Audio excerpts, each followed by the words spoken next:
Hello everyone, how are you doing? Haha, the NFL theme, yes.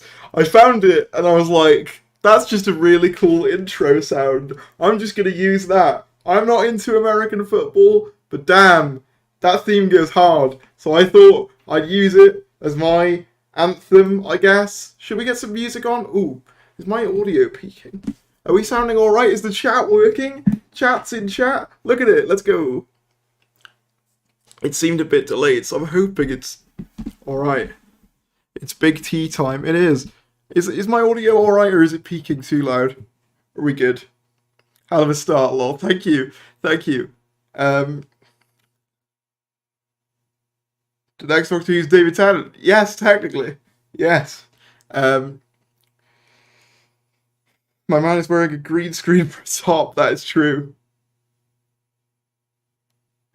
Thank you very much. I'm trying my best, although for some reason it's not really music. Put on some classic Roblox music. Wait, is my audio peaking, or are we alright? Hold on, I'm just gonna listen. I'll just listen to myself. My man is wearing a green... Oh yeah, no, we're good. Alright, let's get some music on, alright, shall we? Oh, let's get my selection on. Yeah, we'll go with that. Alright, how's everybody doing? I'm thinking of showing my boyfriend a Christmas special so we can decide which is the most suitable one for somebody who's watched like one episode before. Oh wait, so you're saying what episode, Christmas episode, would be most suitable for someone who hasn't seen like or has barely watched Doctor Who? On-screen chat is frozen. It should be okay now, hopefully. Actually, I'm going to make it a bit smaller. See, I'm always tinkering with this because it's, you know, it's all new. It's all new, but that stuff is good. Mike's nice. Nice music. Alright, I missed one stream yesterday, and you have chat in stream, a stream starting soon screen. I'm dead. Look, that wasn't in last stream either. I basically spent all day today tinkering with the stream setup. And I was like, I want to have a nice professional look for these streams going forward. So I thought I would do this. Oh, you want a Doctor Who trap remix? Is that what you want? I got that. Hold on. How's this? Yes, I've been getting different music as well. All right. Also, we have new subscriber and chat super chat notifications. So if you super chat or become a member or subscribe, your name will be up there somewhere. I don't know where. Same chat problem with Mr. Tardis. Wait, is it slow? I'm trying my best. Hopefully it does keep up a bit. Oh, there we are. Yeah, it's just sort of exploding. Yeah, so I've got everything set up nice, but pick a different music. Pick a Star Wars one for a bit of a change. The purpose of today's stream is basically we're going to be going over Christmas specials. I'll be 100% honest. Music's too loud. Okay, I'll sort that. Hold on. There's always something. It's okay. Technical issues. that music's too loud. I will turn it down a bit. Okay, is that any better? Is Mr. Tardis on right now? I have no idea, but I stole this concept from him. Basically, he did Christmas specials as a tier list, and I was like, oh, that's a cool tier list. I should do that. Too loud? Still too loud? Living for the music? Okay. Okay, we need like a overall consensus. Put 1 in chat if it's fine, put 2 if it's too loud. And I can see. I also could do with maybe making the chat a bit perfect. Okay. I think we're good now. I think. Alright. I'll put the Star Wars stuff back on. Then again, it was off for a bit, so... But yeah, we're going to be going over Christmas specials. I have a list prepared. Well, not a list. Mr. Tardis already made his tier list, and I just stole it. Because why not? So yeah, here it is.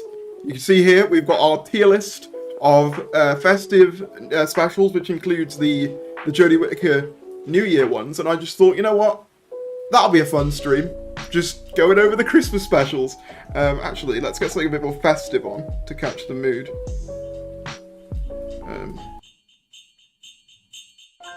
There we are. So yeah, we're going to be going over Christmas specials. Very festive. Yeah. One. Okay, we're good. Mr. Tardis is not streaming tonight. I didn't think so. A bit loud? Okay. To be fair, some of the pieces of music are louder than others as well, so that's kind of... But yeah, I'll figure it out. But yeah, if you want to subscribe or super chat or become a member at any point, now's the stream to do it, because I actually have notifications to like actually show on screen. I'm mainly just asking so that I can test it, really. But yes, let me go back to make sure we're on there. Yeah, okay, so that's the basic purpose of today's stream, unless there's been like any news or anything, which I don't think there has been any major stuff since the last stream we did. I can double check.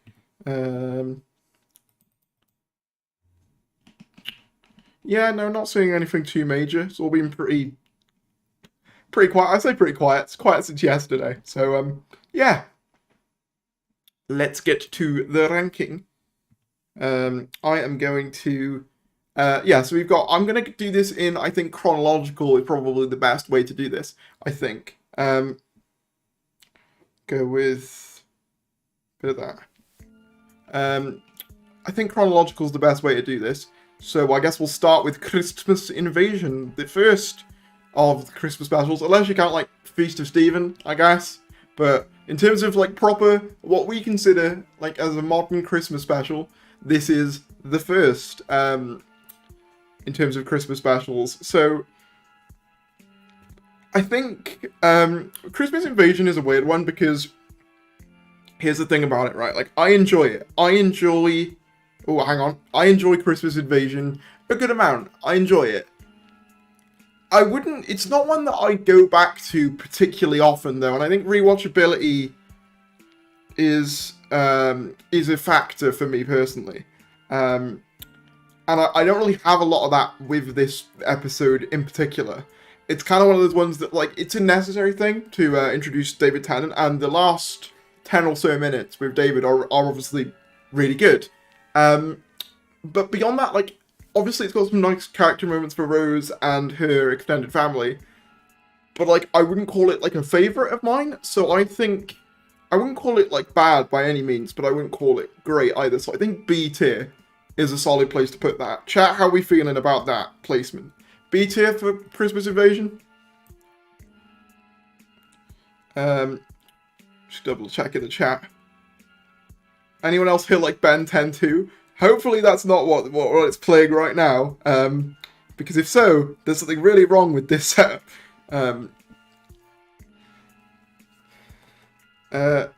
There was a episode set at Christmas that wasn't a Christmas special. Yes, Unquiet Dead, but I don't think we count that as a Christmas special. The Christmas Invasion is boring. I don't say it's boring. I would say it's one that I don't really yearn to rewatch particularly. Also, if you have just tuned in, feel free to like the stream if you haven't already. I like the Christmas Invasion. I like it a good amount. It's just not my favourite. So I think B tier is kind of an acceptable placement for that. Let me put a new one on. Fugitive Stephen, William Hartnell turns to the camera and wishes Merry Christmas. Yeah, that's like our first, what you call it? Oh, we've had a super chat. Do you like my little animation? It's from Voyage of the Damned. I thought it was appropriate because that's a Christmas special. But thank you to Joseph Robertson for the £2 super chat. If the Husbands of River song, for S tier, I feel like you're going to be disappointed in this list because I don't rate many of the Capaldi ones too highly. I mean, Husbands is great towards the end. Husbands really hits its stride towards the end. I hope you liked that animation, by the way. Or like that little clip, because I thought it was quite cool. But yeah, Ben 10 was amazing. My favourite was Omniverse. I don't know much about Ben 10. I've got like Adzinko, who's sometimes in chat. I don't know whether he is today, who's really into Ben 10. But Joseph, you freshly christened the new animation. Dr. Mysterio straight up F tier. Oh, yeah, I haven't even thought about Dr. Mysterio. All right. Next up, I guess we got the Runaway Bride, right? Runaway Bride. See, I think... So yeah, it is Runaway Bride next. Yeah, it is. Runaway Bride, I would say, is better than Christmas Invasion by quite a ways. I do have a lot of nostalgia for it, I will say, because I had it on DVD as a kid. Yeah, I remember having it on DVD as a kid very vividly, that, you know, the Runaway Bride DVD.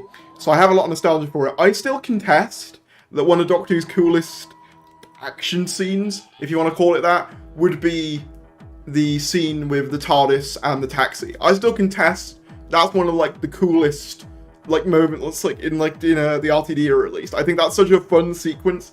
Catherine Tate, obviously Donna Noble's character is kind of in her proto stages, but I still really enjoy her overall in this story. I find a lot of the humor funny when obviously like she's saying, oh, you know, Lance couldn't resist marrying me, and then it cuts to her going, please, please, please, please, please, please do it. I beg of you, please, please marry me. I beg. A lot of that stuff really good. Oh, have we got another super chat? Oh, I've just heard the noise. Thank you to... Wait, let's have a look. Thank you to Vanders. Big Voyage Damn GIF. Yeah, I feel like people are just going to start giving super chats just to see Voyage of the Damned, but you know what? Fair enough. But yeah, in terms of Runaway Bride, the Rachnos is fun. I really enjoy this one.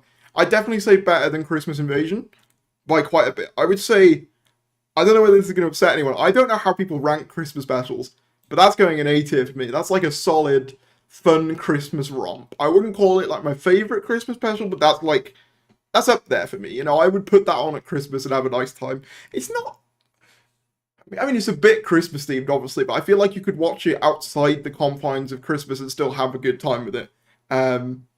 But I love the bits about, oh, getting married at Christmas because, like, yeah, no one does that, and then you can just go and get the sun away. It's like, and yeah, really good stuff. I enjoyed that one quite a bit. Voyage of the Damned is next. We have the Kylie Minogue one with the robots, and Duke from Tracy Beaker's there, and Banner Capalata. What a legend. Can we just spam Banner Capalata? I'd appreciate that. I just love how anything I tell you guys to say now is just going to be on my face, like, or like near my face, like the whole time. So use that power wisely. But yeah, in terms of Voyage of the Damned, I would say, writing-wise, it's probably weaker than both Christmas Invasion and Runaway Bride. However, I do have more fun with it than the Christmas Invasion. Like, it's very corny, but in, like, the best way. It's perfect Christmas viewing, you know? Obviously, the ending scene with... the tour guide guy is like, which is what I used for my chat box thing. Like, I've got money. Although it's pretty funny that because he's like seen as the Mr. Copper, that's his name. He's seen as like the good guy, and it's nice for him to get like the money at the end. And in interviews, that guy was famously like the most difficult to work with. And there's that interview where someone was like asking him questions, and he was like, "Well, you should know this." And I was like, "Oh, that's a shame." But yeah. Kylie Minogue is actually a really good actress. I would say, in terms of the plot. Like it's quite simple. You know, it's Titanic in space. That's the basic premise. And obviously robots go mad because it's Doctor Who. They do lean into the like whole Doctor as a Christ allegory thing, which I know some people don't like. I think for me it fits like within his arc of the Time Lord Victorious, all that stuff. So I don't mind that in this case. Like I think it works. I'm trying to think what else happens in Voyage of the Damned. I like a lot of the side characters. They're quite like memorable. I mean, obviously like Duke from Tracy Beaker, and Foom as well, and obviously Banner Capaldi, as I mentioned, and the rich guy who's like a dick who you don't want to live in Alonso. Like it's a fun story. So I think I'm tempted to say I'll say high B. I think it's above Christmas. I can't put it below Christmas Invasion because I do enjoy it more, but I think Runaway Bride is a better story. So I think high B is fair. I feel like I'm being nice, but I feel like as we sort of go further along, you might see some lower rankings than have been shown presently. So hopefully you don't hate me too much for that. What's next? The next Doctor. Now, I will be completely honest and say I have huge bias for the next Doctor because the next Doctor was my first. Let me just. My first Doctor Who story. My first Doctor Who story was the next Doctor, which I know some people are like, really? You started there? I'm like, yeah. It was just on Christmas, like in 2008, and I think my dad was like, oh, you might like that. At least that's how I remember it. He might remember it completely differently, but yeah, that's how I remember it. Like Christmas 2008, I remember like trailers coming out for it, and we just watched it on Christmas Day. And I don't count Unquiet Dead. I'm only counting what's on the tier list. I don't count Unquiet Dead personally on the basis that it wasn't technically a Christmas special. But I don't. Oh yeah, the Queen talks at the end. It's very goofy, but I do enjoy Voyage. My first was Husbands of River Song. Ooh, you must have been quite lost because that's quite steeped in what happens like around that. But yeah, in terms of the next Doctor, I am kind of biased because I have nostalgia for it. David Morrissey, I think he's fantastic. Like the plot again, with most Christmas specials is not like anything amazing. The basic premise is Jackson Lake, or the Doctor as he's initially referred to, thinks he's the Doctor, which obviously intrigues David Tennant's Doctor, who's like, oh, is this a future incarnation? All the while, you've got the Cybermen planning to launch something called the Cyber King, which turns out to be like a giant, mega steampunk Cyberman, and Miss Hartigan, who's like a really evil lady, is like working with them for power, and she's trying to girl boss the whole situation. Gaslight Gatekeep Cyberman, am I right? Or Gaslight Gatekeep Convert, I guess. And like you got the whole thing of Jackson Lake lost his son. You got the lost son thing, and obviously he finds his son eventually at the end. One thing I will say, and one criticism I've had of this story for a while, is I do think that Jackson Lake's whole arc is realizing that the bravery of the Doctor was always in him. He just used the guise of the Doctor to be this heroic person, but that like sort of inclination was always in him. So I think it would be much better if Jackson Lake was the one to save his kid at the end, as opposed to the Doctor, as in David Tennant's Doctor, doing it instead. Other things. Rosita, she's fun. I remember getting something signed off her very randomly, because someone I was, like a teaching assistant, was like, oh, I know her, and you like Doctor Who. There you go. And obviously, that was my first episode as well, so I was like, oh, that's cool. I don't know where it is now. But yeah, I obviously like the Cyberman, although in this story, like, it's not the finest Cyberman outing. I would say this is kind of the point where they start to become a little bit too Dalek-y for my taste, personally. Like, the catchphrases are very exemplified.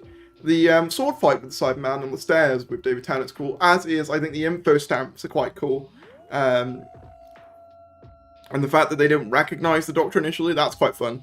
Although I still stand by, I think I said this last stream, they should have had it so that the Cybermen that we see in this story were steampunk like the faces of the Cyber Shades. I think they should have done that, but they didn't. The Cyber Shades themselves are quite silly, but they do make for like a decent like opening, I guess, set piece. So I don't mind them too much. I think I'm struggling with this one because it's probably like the weakest written of all of these, but I can't put it in C. You know, I can't bring it to myself. I still say I enjoy it more than Christmas Invasion, so I'm going to say mid B. Okay, yeah. So, and then after that, we have End of Time Part Uno, because obviously well, I mean, I don't know whether this, I'm assuming actually because Jodie's are included here, we're counting parts 1 and 2, which makes it a bit more difficult. Because if it was part 1 on its own, that might go in like C tier for me. Like, I am not a big End of Time Part 1 fan at all, but I really like Part 2. So, it's a case of, again, it's got a lot of that corny Russell magic. I would say, that's tough. That is tough. I feel like people are going to crucify me if I put End of Time below, like, Voyage of the Damned or The Next Doctor, but I might, you know. Like, End of Time Part 1 does just drag it down, but I do like Part 2 a lot. I think I am going to put it in C tier, but my mind might change on that. Maybe you guys could, you know, have a vote or something, but right now that's where it is. Maybe you could change my mind, but right now that's where it's going and that's where it's staying. I think that's all the Tennant one covered. So yeah, that's all the RTD Christmas specials. Of course, not including The Unquiet Dead, as people have pointed out. So then I guess following that, we're going to be going over the Smith ones.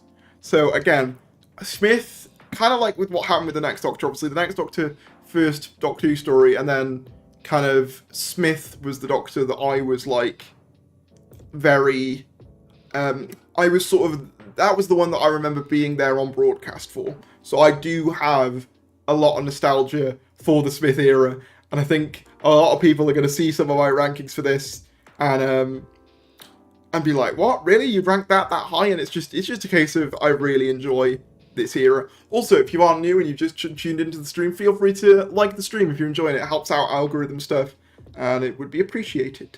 The Time Vortex gun, yes, that is a thing in The Next Doctor. Voyage of the Damned is my guilty pleasure. Yeah, I definitely get that. Twice Upon a Time, better than everything else. Oh, you're not going to like my ranking of Twice Upon a Time. Oh. That was Crispy Pro's episode 2. Wait, what do you mean? The Next Doctor? Because that was my first. Not a fan of The Next Doctor personally. Bad pacing. Drastic shift of tone from first half to second half. I kind of agree with what you're criticising it for. I do just think like rose-tinted glasses play a part in that. But yeah, like the Matt Smith era was the one that I was like there on broadcast for the most part. Hello, George301. How you doing? So yeah, going back to the list, I think Christmas Carol, in my opinion, is the best of the Christmas specials. It weaves in a Christmas story, obviously Christmas Carol, but does so like in a Doctor Who plot. So basically, to summarise the plot of this one, if you've not seen it in a while, the Doctor is trying to help Amy and Rory's honeymoon ship land in a safe location. But there's a guy who basically controls all like the fish in the sky, which is avoiding the ship from landing. And the guy is kind of a Scrooge stand-in, and he's played by what's his name? The Dumbledore guy. Why can't I think of his name? Michael Gambon, I think. Yeah, that is right. So basically what the Doctor has to do is use the Tardis to be his ghost of Christmas past, present, and future. All the while, you have him basically holding a woman that he loves, like in this like ice cubicle thing, because she's gonna die. And like you basically see their like relationship grow, and his perceptions change as the Doctor goes through his timeline. It's really good. Obviously, I think the way I'm describing it makes it sound more complex than it is, but when you watch it, it makes a lot of sense, and it's a very fun story. I know some people take issue with like the way time travel's presented in the story, but personally, it's Christmas. I don't mind, you know, and I still think it's a cool narrative device, and it's the sort of thing that like only Moffat would do. You know what I mean? Where you've got the TARDIS dematerializing in the mansion, and then when his younger self is being projected onto the wall, the Doctor materializes inside that projection, and like is waving to the future character.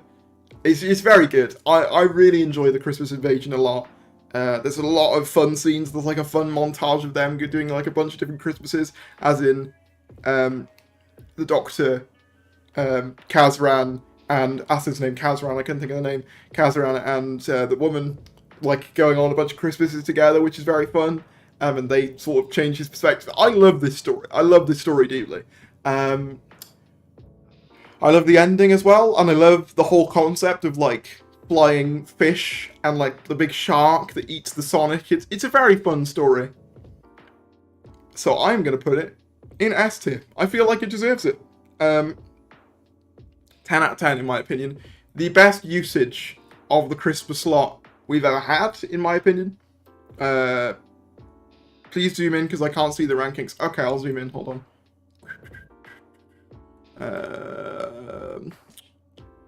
Where's the... I'll zoom in. Sorry, I'll zoom in a bit. I should have thought of that. There we are. Hopefully that's better. But you can see here. So current rankings so far. S tier in terms of... And I think as well, when I talk about End of Time, because I sort of glossed over End of Time a bit, like, it's different with, like, as a regeneration and a Christmas special. If we're viewing it as a Christmas special as well, like, it's not particularly Christmassy, it just kind of takes place at Christmas. I mean, I guess how much the Christmasometer matters to you when you're watching a Christmas special really depends on the person. But yeah, so far we've got End of Time in C. In B tier we have Voyage of the Damned, The Next Doctor, and The Christmas Invasion. In A tier we have Runaway Bride. And in S tier we have Christmas Carol, which is, in my opinion, the best of the Christmas specials. Yeah, I don't think there's much more to say on that one. I really enjoy it a lot. It's quite nice, actually, because we don't get many companion light stories in the revival, or really at all. So it's a nice change of pace in that regard as well. Like, we don't really see companion light episodes. I'm gonna put the Amy Pond mix on because it fits this, because we're in the Smith era now. So yeah, I really enjoyed that one. I hope that chat agrees for the most part. Let me have a look at what chat's saying. Hello! Hello, how are you doing? Classic Goofy 11 story. It very much is. Music's too quiet now, god damn it! Your rankings are better than the Mr. TARDIS ones. I haven't seen his ranking. Actually, that's what we'll do. Once this stream is over, once it's over, we'll go over his once we're done. What do you think of End of Time regeneration is like dying, discouraging people from liking Smith's era? I don't think that was intentional. I think it's just how the Tennant Doctor viewed it. But I do think there should have been a bit more of a resolution to that, in fairness. Just watch Voyage of the Damned. Oh, there you are. I don't think it's an S tier, personally, Voyage of the Damned. I do enjoy it, though. But yes, so that's our ranking so far. And then we move on to the Doctor, the Widow, and the Wardrobe. I nearly said the Lion Witch of the Wardrobe, but that's not what we're looking at today. We're looking at the Doctor, the Witch of the Wardrobe. Now, this may well be childhood bias, but I don't think the Lion, the Witch of the Wardrobe is anywhere near as bad. I saw some people saying the music was too quiet, so I've upped it a little bit. I don't think the Doctor, the Widow, and the Wardrobe is anywhere near as bad as some people have made it out to be over the years. Don't get me wrong, it's definitely weaker than Christmas Carol by quite a significant ways. But I also wouldn't call it like one of the worst Doctor Who stories ever either, which I've seen people do. I guess some people find like Madge and the kids annoying. I don't mind them personally. I like the setting of, I guess, the Doctor being like a pseudo housekeeper babysitter type, and he's like done out all the kids' rooms with like all cool technology and stuff. The present being a gateway to another world is pretty cool. They do waste. Is it John Bailey that they get in? Who do they get in as one of the Androzani miners? Oh yeah, that also gets a reference, Androzani, for some reason. Not sure why.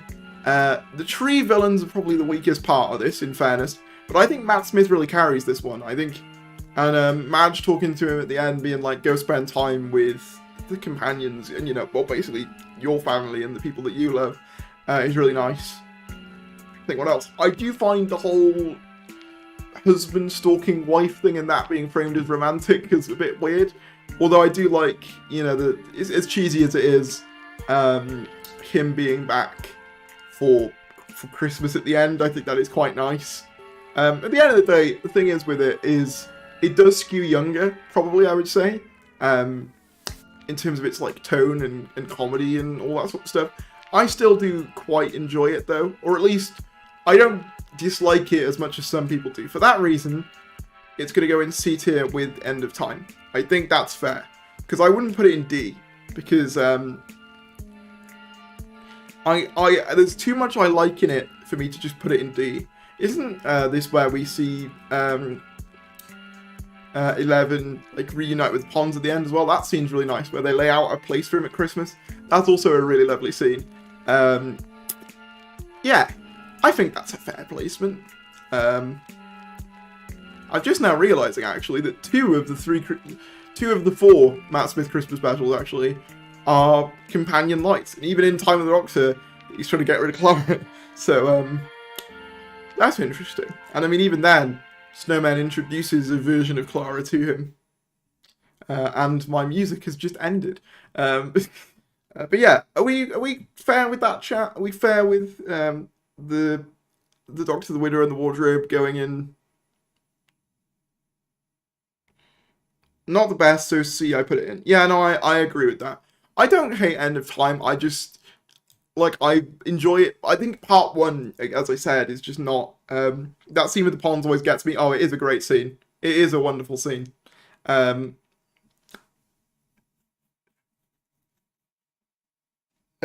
yeah, that's our ranking so far. I'm pretty happy with it, I think. So far, so good, I think. So to catch you up, if you are just tuning in, doing a Christmas ranking, Christmas special ranking, or festive special ranking. So far we have, in C tier, we have The Doctor, the Widow, and the Wardrobe, in C tier, along with End of Time. B tier, we have Voyage of the Damned, The Next Doctor, and Christmas Invasion. A tier, Runaway Bride. S tier, Christmas Carol. And then we have The Snowman. Again, The Snowman is one of those ones that I don't think many people like, and that I will go to bat for, because I don't think it's that bad. I think it's pretty good, to be honest. I mean, it wouldn't go, it wouldn't go at like Runaway Bride level, but probably B tier. I mean, I think Ridgely Grant being in it alone probably puts it up a bit. And I also really like Victoria and Clara. Paternoster Gang I could do with less of, but I do like the fact that 11 is kind of, he's kind of done a reverse from his first Christmas special. First Christmas special, he's kind of convincing someone not to be a sort of Scrooge type and sort of shut in. And in The Snowman, he's kind of that figure himself, literally shut in his TARDIS, not wanting to help, And I also think this also begins a nice parallel between the 11th Doctor's arc and the first Doctor's arc. What I mean by that is, right, first Doctor, when you meet him, he's cranky, he's miserable, he's sort of living in a box, and he doesn't want to be disturbed by anyone. And slowly, through the influence of people, he learns to, see the world through their eyes and become its champion, and he sees the beauty of the universe. And I think there's a minor, I guess, version of that in Smith's arc, which I don't think many people talk about, because you've got that bit in, obviously, like, The Snowman, where, as I said, he's literally, grumpy and inside his box. Obviously, he does get over it quicker than one does, admittedly, but you even have, in, like, Time of the Doctor, him literally becoming the first Doctor again. Like, he gets the long hair and the glasses, so I definitely think that was somewhat intentional. It even, like, brings back 10. they mention like, oh, Susan was brought there. So I think this begins a good arc for 11.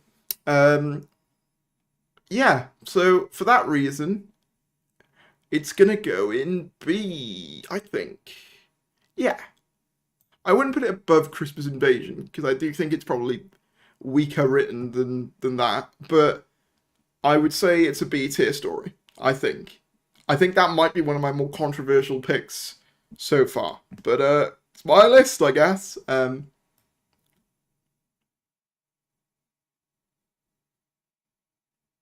I just really don't like part one, Tom. That's kind of the reality with it with never noticed that connection. Really cool. I don't think many people do, but I do. I noticed that. Maybe it wasn't even intentional, but I've always kind of read it as that. And like the thing is, it kind of links in like the whole like 50th anniversary thing as well. I think it makes sense.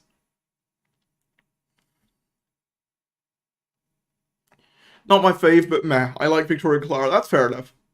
I think B2 is fine. I just really don't like part 2 of End of Time. That's why it's there.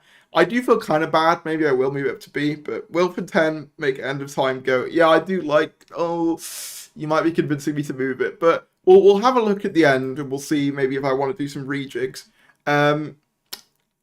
After that, we have Time of the Doctor. Boop boop boop boop boop. There's my Smith bias. There's my Smith bias coming in strong. Now, in all seriousness, Time of the Doctor to me is not only like one of my favorite Christmas specials, but like my favorite regeneration story. So of course it's going to be like S tier. I think the Christmas themes are really nice as well. Like the whole thing, he's protecting a literal town called Christmas. I like the scene like towards the end where Amy and Clara, Clara and the Doctor, as in Old Man Doctor, are pulling the cracker. I love seeing like basically 11 becoming like their like hero space grandpa and building them like little toys and stuff. I think it's really fun and a really nice conclusion to his arc and fits the Christmas theme, Christmas tone really well. Is it perfect? No, there's probably are things you can pick apart about it, like the wooden Cyberman and the Church's Papal mainframe being kind of underdeveloped, and along with what's her name? What's her name? The one that runs it. Is it Madame Kavarian? Yes, it is, I think. Or is that the one from Series 6? I think it's Kavarian. Yeah, I think it is. I think I'm right. And Clara isn't really in this one too much. I mean, she is, but she keeps getting sent back home. I would say the opening of this isn't perfect. Like, the bits where, like, the Doctor's introducing Clara, or the Clara's introducing the Doctor to her family as a pretend boyfriend. But I would say, after that point, this story slaps. Like, it wraps up a lot of the stuff that I would have liked to have seen wrapped up in the Smith era, like the cracks in time. You get, I honestly, no word of a lie, Handles, I felt more emotion to that guy's death than I did to any Chibnall companion departure. And that's a genuine truth. What else? I really like both of Matt's regeneration scenes. Yeah, sue me. I like, oh yeah, I haven't even put it on list. There we are.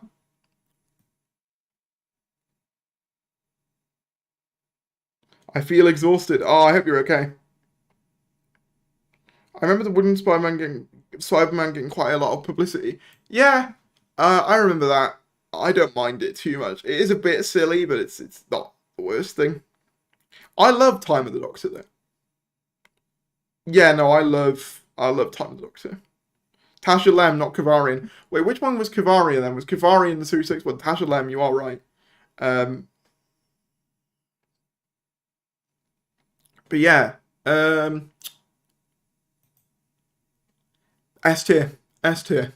Love, love Time of the Doctor. Always have done, always will do. Still the best regeneration story, and the best regeneration scene. Matt Smith at the end. Brilliant story. Severely underrated, I would argue. Yeah, that's where it's going. Then we enter Capaldi. I don't know. Oh, I should have learned my lesson from last stream not to do the accents. We're not doing the accents again. But we entered Capaldi with the Last Christmas. I just did it again with yeah, Last Christmas, Nick Frost, Dream Crabs, Clara's exit, but not. This one has some good ideas. Like I do like the dream concept, and Nick Frost plays a good Santa. I've never been a massive fan.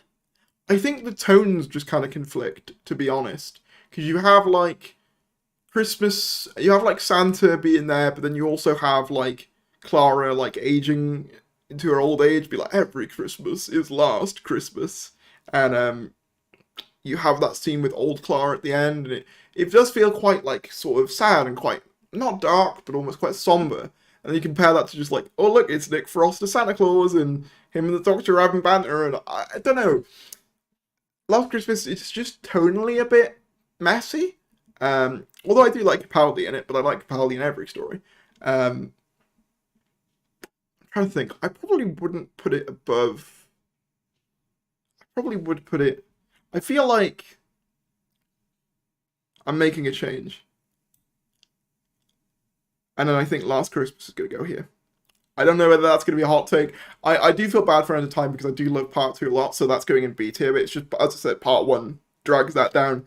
But yes, that's where I'm putting End of Time, that's moved there, and Last Christmas goes into C tier.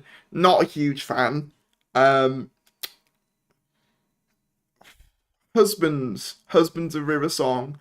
It's a difficult one, this, because I really like the ending, and I really like the chemistry with Alex Kingston and Pete Capaldi. I think they play off of each other really well. And obviously I said I love the ending, Towers of Beryllium, love that. Not a big fan of like most of the plot, if I'm honest. It's alright, like the King Hydroflax stuff and the Nardole stuff, like it's fine. I just I'm not a massive fan of it personally. I don't hate it, but I do love the ending. I do love Capaldi and Alex Kingston's chemistry. It's funny. I used to always get these two confused, Return of Doctor Mysterio and Husbands confused, because they both like have Nardole in them and are Christmas specials. But yeah, Husbands, it's fine. Like it's by no means my first choice, but it's not terrible. I think it probably would go in C tier as well. It's down here. It is down here, but like I'll say above Last Christmas. Maybe above Doctor Widow and the Wardrobe for the river scene alone, but yeah, not a huge fan outside of the ending, really. Personally, Husbands of a River Song. Not that, that's the one we did. We're doing Return of Doctor Mysterio. I don't know why I'm rolling my arms like Sylvester McCoy today, but you're going to have to deal with it. That's what I'm doing. This one might be our first D tier.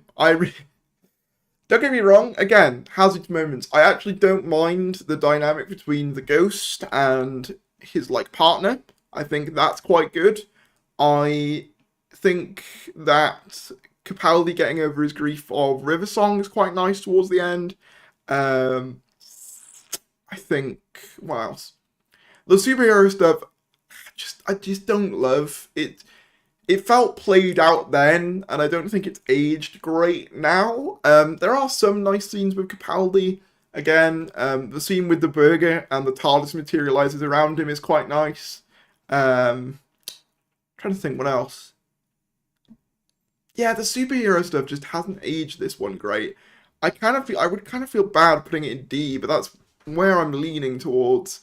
I just don't love it, personally, so yeah, I might. Sorry, everyone. I feel like I've kind of shafted Capaldi, but in my opinion, he does have the weakest Christmas specials of any Doctor. Wait. Just checking something.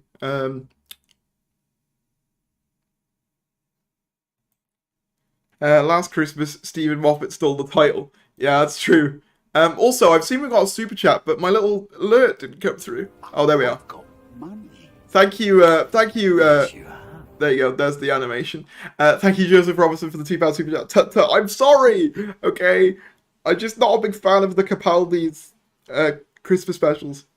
I liked Capaldi's dad jokes about Clark Kent. It's something my grandfather would say. Yeah, Capaldi, with all of Capaldi's Christmas specials, he is the best part about him, like no question. But I also just don't love the stories that he's in. Oh, oof, Rare Thary's Owl. Thary's is taking no prisoners. Oh, I feel like, yeah, the Capaldi ones, I knew people were going to be like, oh, really? You ranked that low? Um, well, yeah, that's the thing. That's another thing about Return of Doctor Mysterio. They reuse the head opening things from Husbands, and I never thought they were that good to begin with. So, yeah, that was a weird choice. It has some nice moments, like I say, that bit where I think is it like the blimp that's crashing and the Doctor's on it, and or is that Husbands? I don't know. uh, yeah, I think there is something crashing because I remember the ghost catching it. Theros, I think JX should do a Rise of Doctor Who video next year. I feel like she might, you know. I know that I don't know whether I can say this or not, but I think she was planning on doing a video on Flux at some point. Um, oh, we've got another super chat. Thank you to Cyberman Alf for the £1 super chat. I feel like people are going to use the super chat just to see the I've got money scene from Voyage of the Damned, which I mean, when I picked that, I was just like, that's just the perfect thing um, to do to have it be for a super chat. That just made sense in my head. Oh yeah, it's like a nuke. Yeah, you're right. For some reason, I had like blimp in my head. For some reason, yeah, you can kind of tell that I don't have as much nostalgia for like the Capaldi specials as the Smith ones because I can remember those pretty well. Although I did get Tasha Lem's name wrong. But like with the Capaldi ones, it's like Twice Upon a Time. Okay, so first broadcast, didn't really like it. It has grown on me in years since. I do think it's a bit dull. I like the Christmas Day armistice scene at the end. And I do like some of the moments. I don't like the first Doctor in it particularly. The whole like, oh look, he's sexist laugh. It's like I don't think it's that funny. Obviously, the fact that obviously I don't mind testimony, but obviously the fact that they aren't villains does make the story a little bit lacking in tension. Um, I'm not a big fan of Capaldi's goodbye speech, as I've said. Bill Potts coming back, as much as I get that it's to do with testimony, it feels kind of like undercutting of her like I guess ending, which Moffat kind of did a lot. He was kind of like, "Oh, you like this ending? Well, no, actually, I know it's technically not her, but you know, it still sort of feels like it." Rusty's also in this pretty randomly, although I do quite like that they put him back in there. Um, Twice Upon a Time's a difficult one. I don't want to put it down with Return of Doctor Mysterio, but I also don't really want to put it much higher than that. So I think low C, because I like the Christmas Day armistice scene, and I like the Capaldi performance, but not a big fan of the story. I do think his era should have ended on Doctor Falls, personally, which I know was the original plan, and I think you can kind of tell Twice Upon a Time was a last minute addition. Yeah, it goes in C tier for me. I like a low C tier, personally. I don't know whether that's a hot take. I know that appreciation of Twice Upon a Time has gone up in the years since its broadcast. Is Return of Mysterio where the camera points at this guy who's still an alien after the soldiers coming into the building? I'm trying to think what you're trying to describe. Be careful with Twice. Oh, well, sorry, bad news for you, Oscar. I'm very sorry. Also, I hate. Yeah, no. Someone's brought up a good point that's justified my ranking. I hate Clara's memories being returned. I don't like that at all. The whole point of it is that he's not meant to remember, and just adding it on like, oh, he remembers now. No, I don't like it.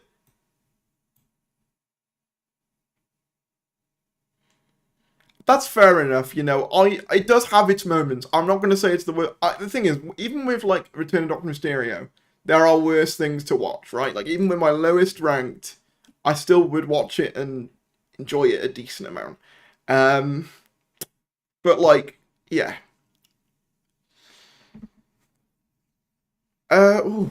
Then we come to the Whittaker New Year's ones. Now, these are a bit different, obviously, because A, they're at New Year's, B, they're more recent, and I guess C, none of them are really particularly festive in any way. I mean, like, Eve vaguely is, and Resolution vaguely is. Revolution could be set at any point in time, and they're mostly all about Daleks more than anything else. I guess Resolution we'll start with. Resolution is probably the strongest of the three. Probably, in my opinion at least. I think it balances its two storylines better than especially Revolution. Revolution's all over the place. But I like the whole concept at least of the Dalek rebuilding itself. I think that's a cool concept. I just wish that I don't know, like, I wish that the whole... I like the archaeologists as well. The archaeologists are, like, more memorable to me than some of the companions in that series were. Speaking of, the whole, like, Ryan's dad thing feels incredibly half-baked, especially considering that, like, we never see him again. Which is really weird, because there's, like, that whole scene at the end where it's like, oh, keep me posted with what you're doing, and then they just never do. He's never heard from again. After this point. There's some nice scenes in it. The Wi-Fi scene is terrible. But I do like a lot of parts of it. I do like the Dalek taking on the army. That's pretty cool.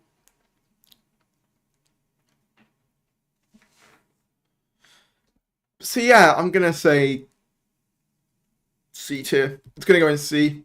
I probably would watch it over Return of Dr. Mysterio, maybe. I don't know, that does feel a bit harsh on Return of Dr. Mysterio, but yeah, it's probably like my favourite of Series 11, but it's still, you know, compared to some of these guys, like, it's not, you know, it's not really anything too special, you know? I feel kind of weird that, like, there's only one in A tier, but that's how I've done it. Also, I've just seen that you guys aren't actually seeing what I'm seeing, so there you are. Terrible but iconic. Yeah, I mean, it's the best Dalek one in the Jodie era, in my opinion, so.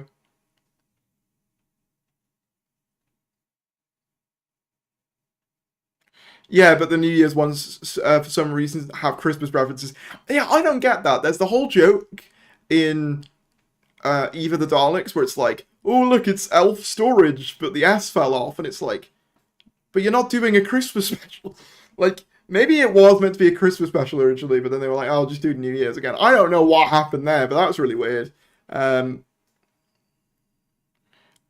Yeah, it's like, it's the strongest probably of these three, but it's still like C tier. um, Revolution. I feel like this might be a hot take. I really don't like Revolution, and before anyone says it, no, it's not because of Captain Jack. Although, admittedly, both him and Chris North being in it have kind of made this one difficult to revisit for a number of reasons. But it's mainly just because I've always thought this story was like a complete mess. I've always thought it was all over the place. Don't get me wrong. Individual ideas in this story are really good. So you've got Dalek Civil War. Great. Love Dalek Civil War. Remember the Daleks? Chef's kiss. You've got the Doctor in prison. Again, really cool. You see Ood, silence, all that. You could have done something really cool with that. Goes nowhere. You have humans building Daleks on Earth. Great concept. Goes nowhere. The companion departures are incredibly flat. It doesn't feel festive in the slightest. It leaves so many like hanging threads that just don't continue. The whole idea of there being like Death Squad Daleks is like, or like no Daleks that are focused on purity. It's like that's what Daleks do anyway. They wouldn't have a specific division for that. I don't know. It's just there's so many like problems with this one that I just can't. I can't get past it. You know, it's got some good individual ideas, but its execution is not good. Not good at all.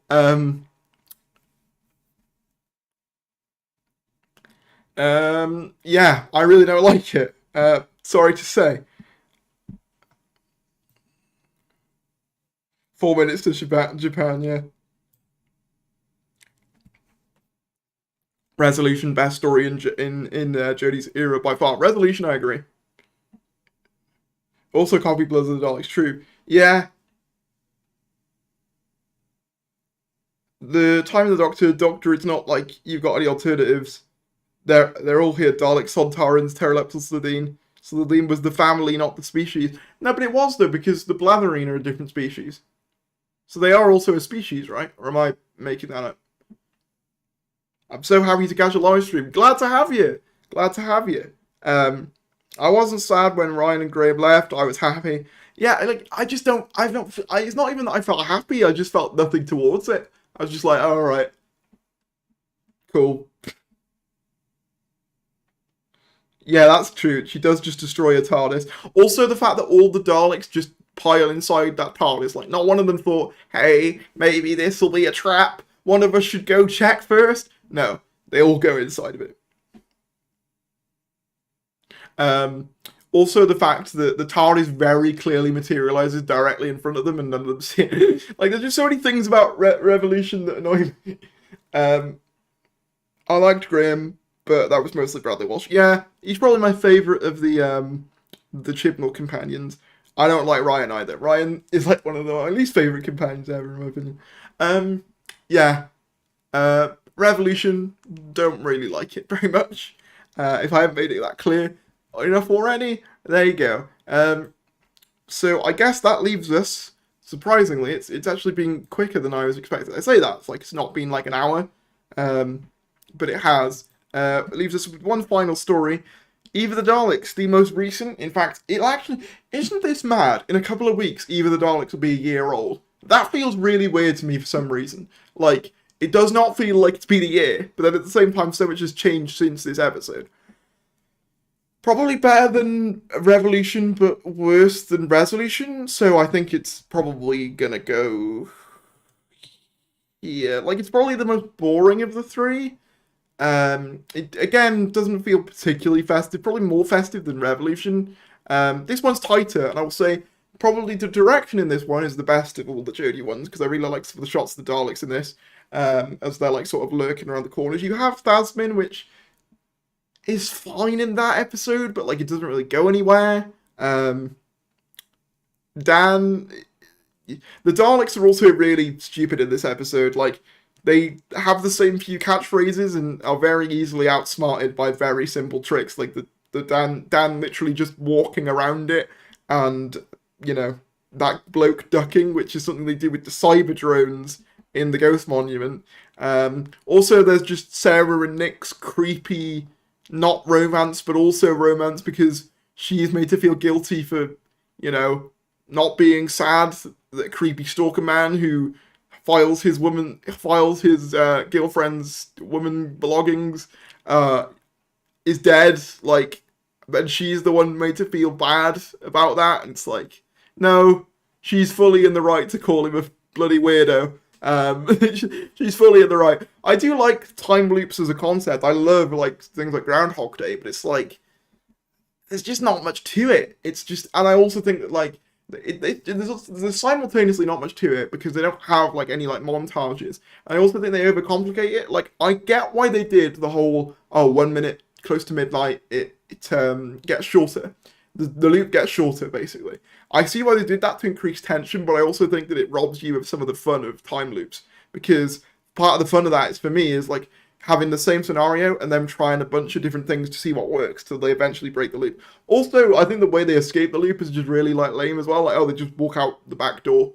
Because I guess the shield doesn't work on the back door. The explosion looks pretty cool at the end. There's also a really weird random cameo of Carl the crane driver. So that was interesting. Yeah. Better than Revolution, but not as good as Resolution, and I think I'm pretty happy with this list. I think some people are really going to dislike this list, but yeah, I'm pretty happy with my decisions here.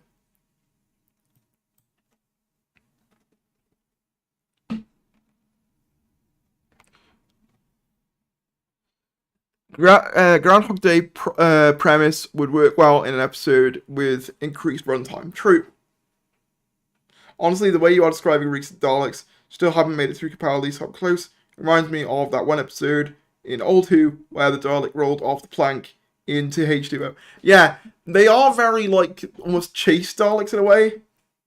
What is it with the Daleks being defeated by just getting blown up in the Chibnall? Oh yeah, that technically happens 3 times, I guess. Not sure. But yeah, that's our Christmas special or festive special ranking. I'm gonna go see. I'm probably gonna tweet this and get abuse. But you know what? I wouldn't have it any other way. I'm gonna tweet this and then I'm gonna look at Mr. Tardis's rankings because I'm curious. Um,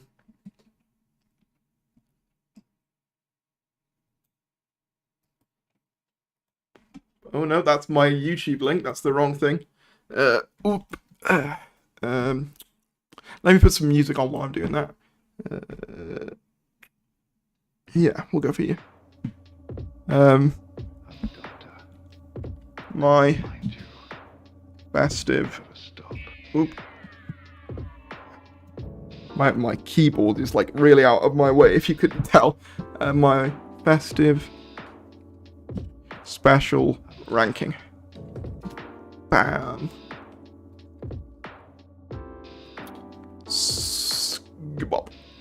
Now I'm curious to see how Mr. Tardis did it, because he originated the list, so I'm curious to see what his list was. So I think, remember to check your Instagram DM requests. Darius Grow a Beard Challenge. I keep shaving it because I don't like how it looks, to be honest.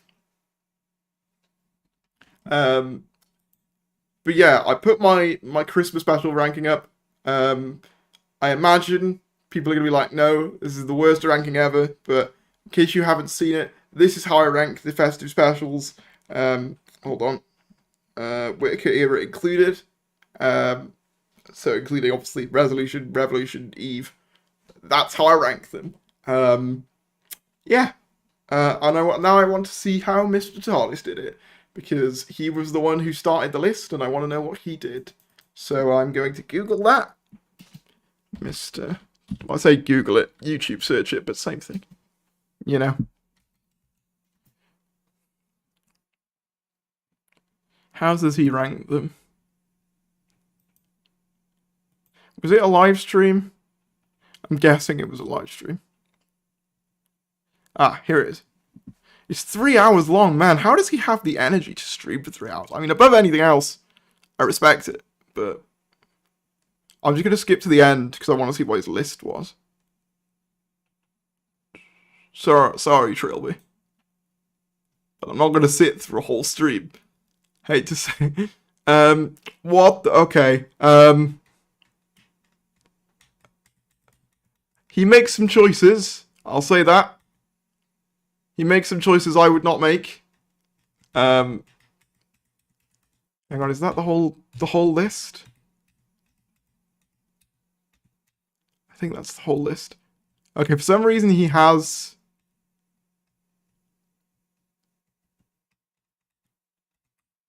Okay, I think this is the whole list.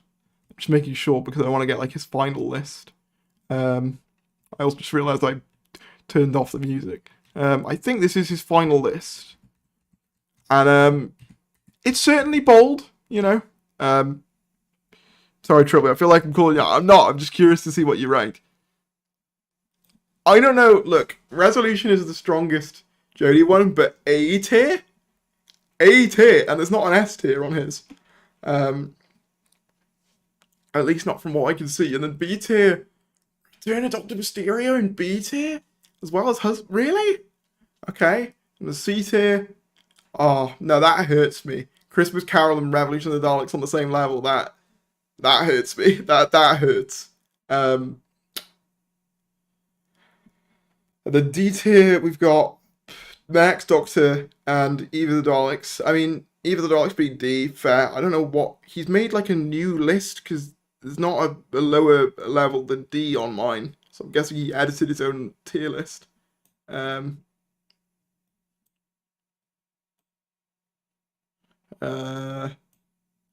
full of times like the lowest. Time of the Doctor's really low down. Man, bad list, Mr. TARDIS. You bad and you should feel bad. No, I don't actually. But yeah. You know what? I'm happy with this. I'm not happy with it, Mr. TARDIS. Darius ASMR, yeah, sorry about that. Put Sodoma in an F? Yeah, controversial. I think mine is better. I mean, of course I do, they're my opinions, but...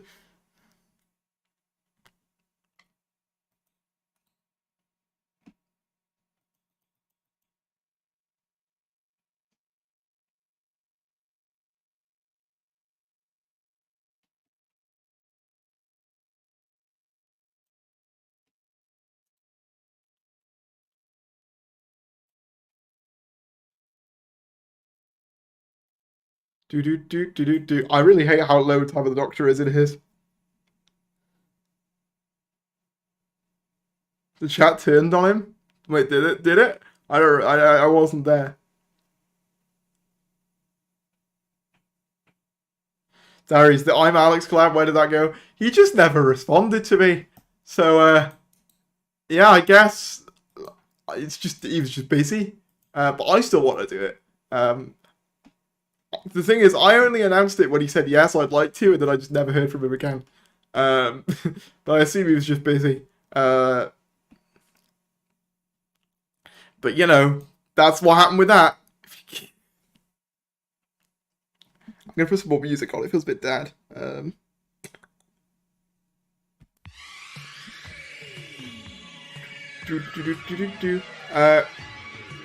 I guess I should be following Mr. Tardis. I mean, if you want. Obviously, I like Mr. Tardis. I like most people in the community. A Christmas Carol that low? How? I know. I don't know what his justification for that was. I liked the 11th Doctor getting engaged to Marilyn Monroe on the Christmas Carol special. Yeah, that is fun.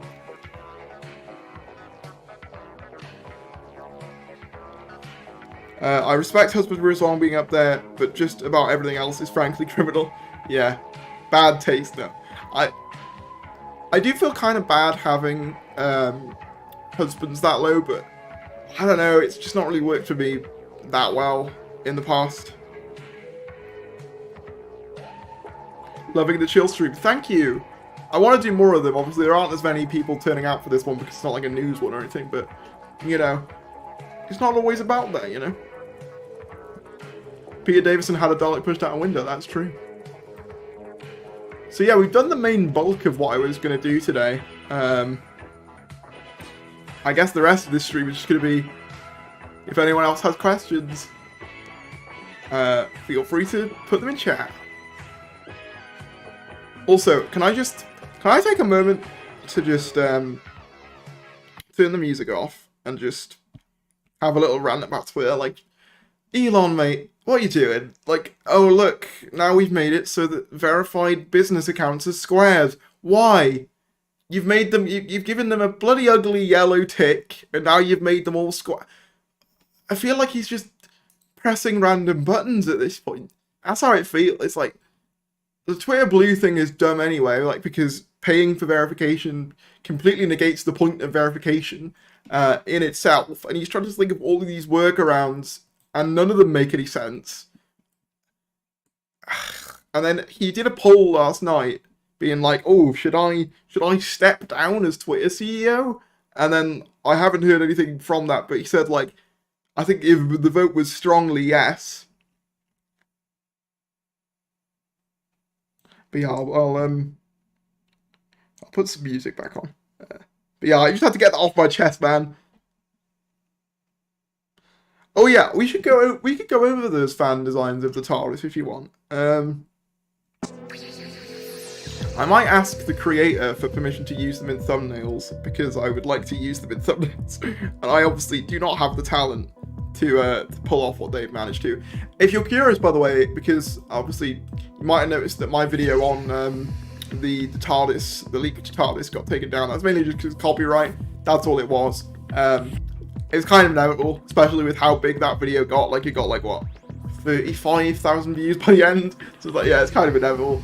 Although, to be fair, I think, in my opinion, it's a case of, like, it was already out there at that point, so I don't really know, like, what the point of taking down was at that point, because it was already so public. But yeah, like, look at the Disney account, man. Why does it look like this? Why is it a squat? No, it looks terrible. I swear they're just pressing random buttons over there. But anyway, let me look at see if I can find the render, because it looks really good. But if you haven't seen the leaked TARDIS, I guess the render is about as close as you're going to get.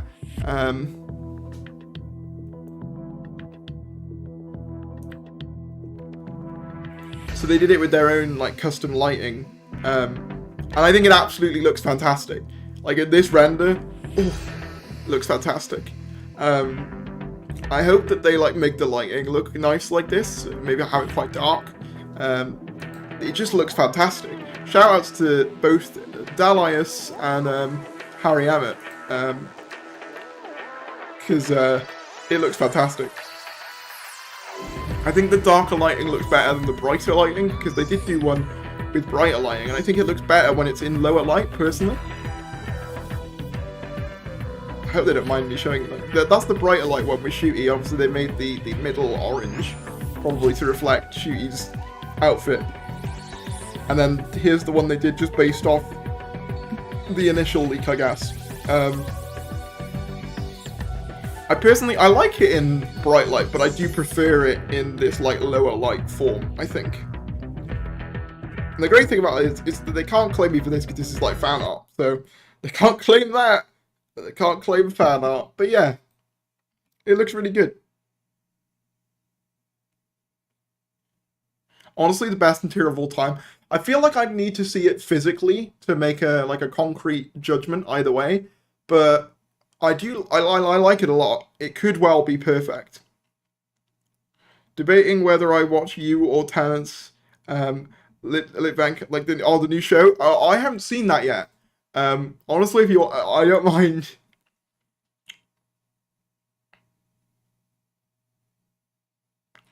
I think the new TARDIS looks better than the leak last week. What do you mean? In terms of, do you think that fan art looks better than the leak, or do you think that it will look better when it's actually in the show? Because I do think that leak was probably accurate. Yeah, lower lighting is less jarring. With full lighting, the amount of roundels is disorientating. Yeah, I mean, obviously, we don't know what's going to be lit in the show, and obviously, I'm assuming Delias uses like Blender for it. Obviously, Blender lighting and real life lighting are obviously different. But yeah, I think it looks really good. I think, because what's making me more excited about it is you're going to have the likes of like Rachel Talale directing inside of it. Yeah, the fan art you just showed looks better than last week's leak. Yeah, I think that's the thing. Because we didn't see, obviously, the leak wasn't in ideal circumstances, obviously.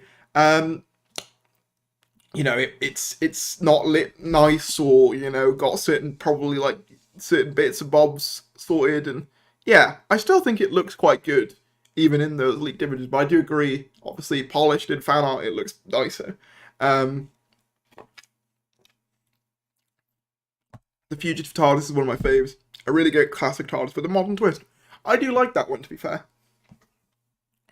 I think at some point I would like to re-rank the TARDIS interiors, but yeah. Having a walkway from those that have to die is in Series 11. Wait, walkway? I don't think there is a walkway in Series 11, is there? In the TARDIS, at least. What's your opinion on the DC James Gunn situation right now? I mean, to be honest, Warner as a whole has been an absolute mess. The Henry Cavill situation is terrible.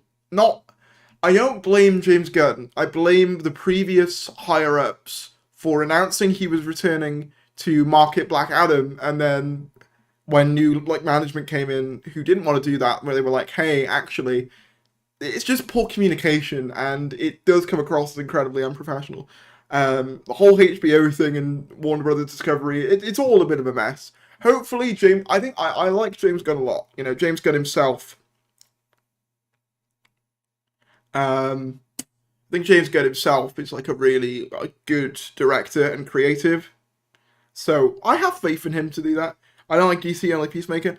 I like a lot of the solo films. So I like the Batman, the Joker. Henry Cavill did get shafted. Yeah. Absent father issues are in Series 11. I guess. I don't think they're that prominent, but I guess you could say that they're there. Um, I hope the TARDIS doesn't stay that empty. I think, because in one of the leaked pieces of concept art, it does have a jukebox in it. So, James Gunn wrote the early 2000s Scooby-Doo movies. See, I do have a lot of nostalgia for those films. You know, I'm not going to say that they were perfect or even that good, but I do have nostalgia for them.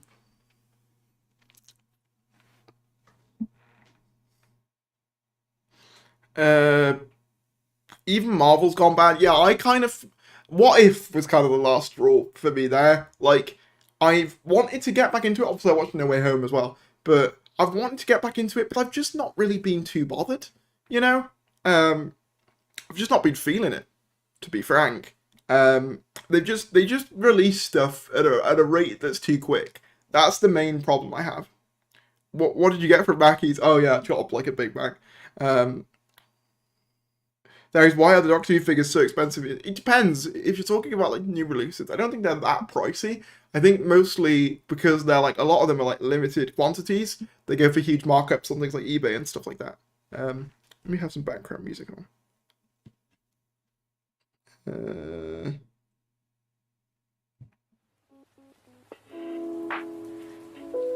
Three wise companions with three Epic Origin series. I mean, yeah. I mean, I don't really think. I mean, I personally prefer smaller TARDIS teams, but I don't think, you know, diverse TARDIS team is a problem at all. What's your opinion on Strixship? Because I think he needs to come back. Great character. Don't think he will, because Gareth Roberts created him, and that's a whole thing. I would like to see him come back, though, if they could sort out rights issues.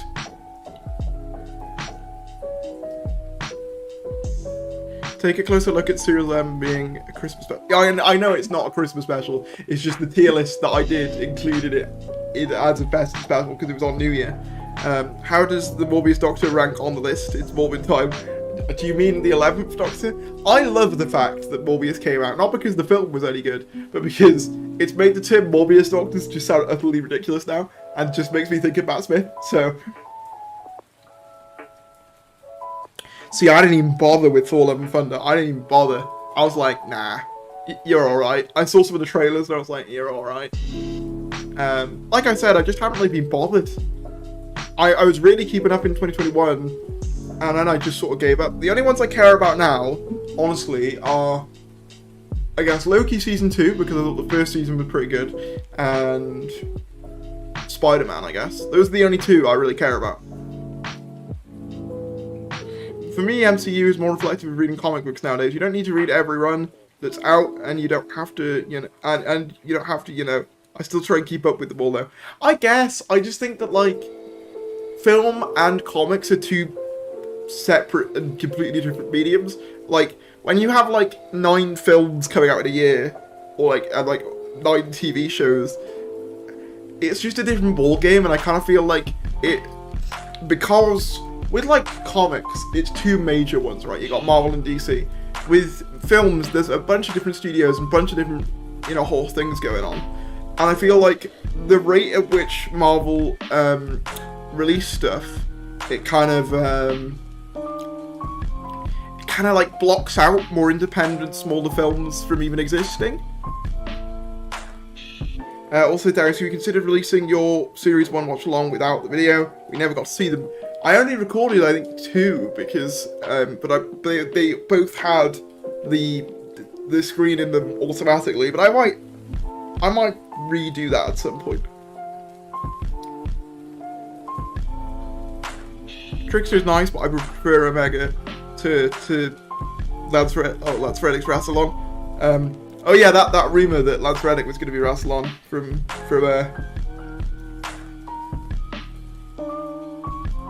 If there is a jukebox, do you think it'll play the Beatles? They've done references to it throughout the show. I mean, they could. Oh, look, you've squashed my favourite Beatles. Do you like the music, by the way? Bit of Star Wars to change stuff up.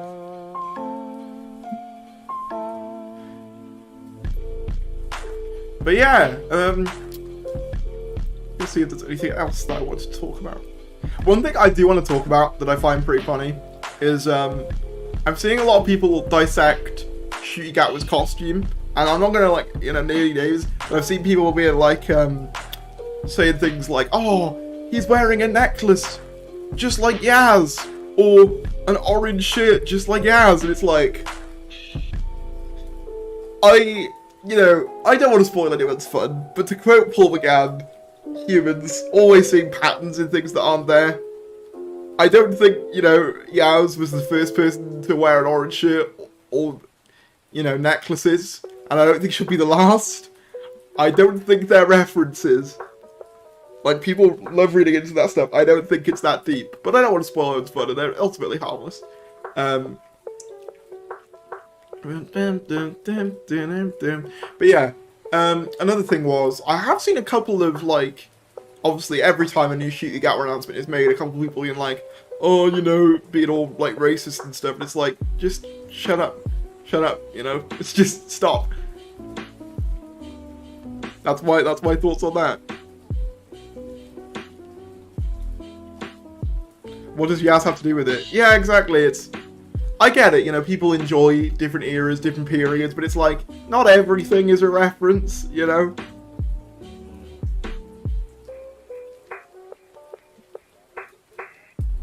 Including the promo art and the Doctor outfit being that other... I just realised the villain in the Eternity Trap in the SJA was the same actor who played Russell in Hellbent. Was it?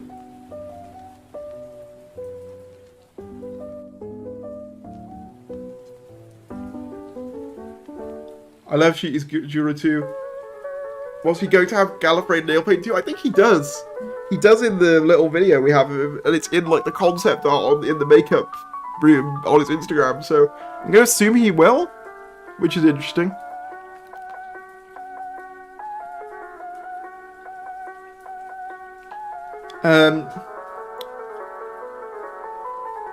People are convinced that Ruby's going to be lesbian because she was wearing Doc Martens, but I don't think so, because Russell said he doesn't like casting straight actors for gay roles. Yeah, I think a lot of people just sort of like to see things a certain way, and you know what, it's fine. Again, it's not harming anyone, but it is like, I just think in terms of, when it comes to things like, oh, this is a reference to this, like, I don't think it was, you know? Like, one of my particular favourites is when people are like, look at the way insert character here is looking at other character. It's like, you could do that with anything, you know what I mean? It's kind of... It's reaching, is how I feel about it.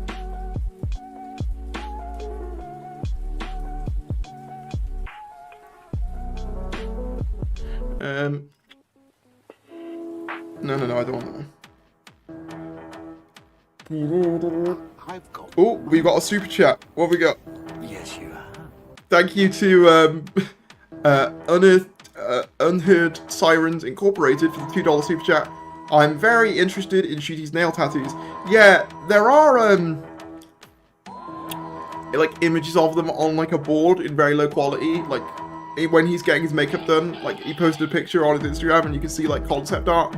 But like you can't really make it out. But I maybe they will get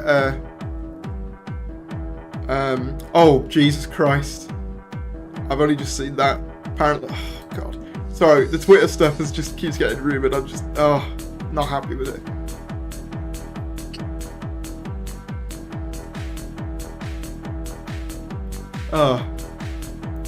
What's an episode? What's your favourite classic episode? Probably Team of the Cybermen.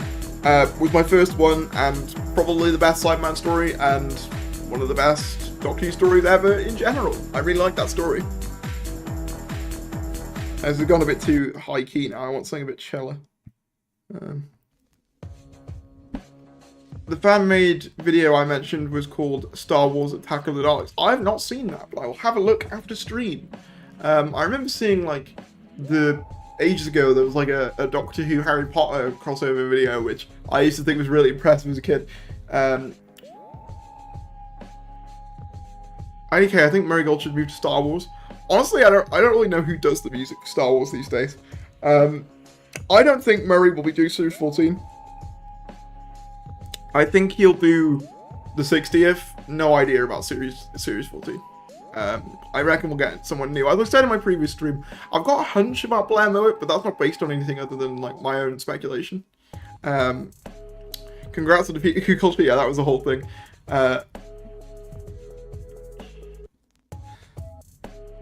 People on Twitter translated the nail tattoos. Wait, did they? Can someone link me that? I'd be curious to see what they actually say, or at least according to Gallifreyan text. Or whether that means anything. Although I feel like probably won't.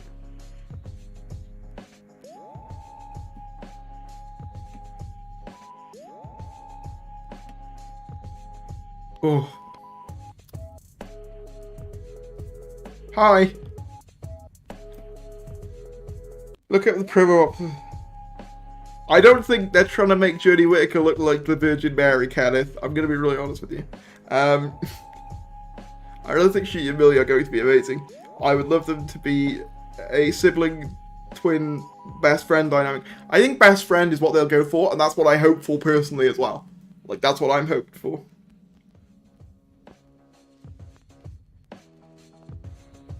Some newspapers post an article titled Doctor Who star Bradley Walsh was a GWAT for walking off set during filming.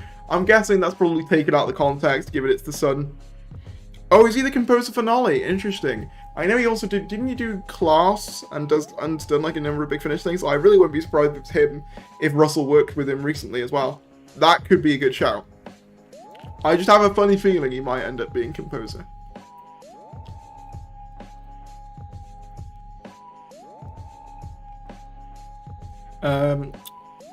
I was going to show something earlier because the tabloids picked up on the costume story, and I wanted to go over the reactions because I think that they're quite strange. Let me see if I can find it.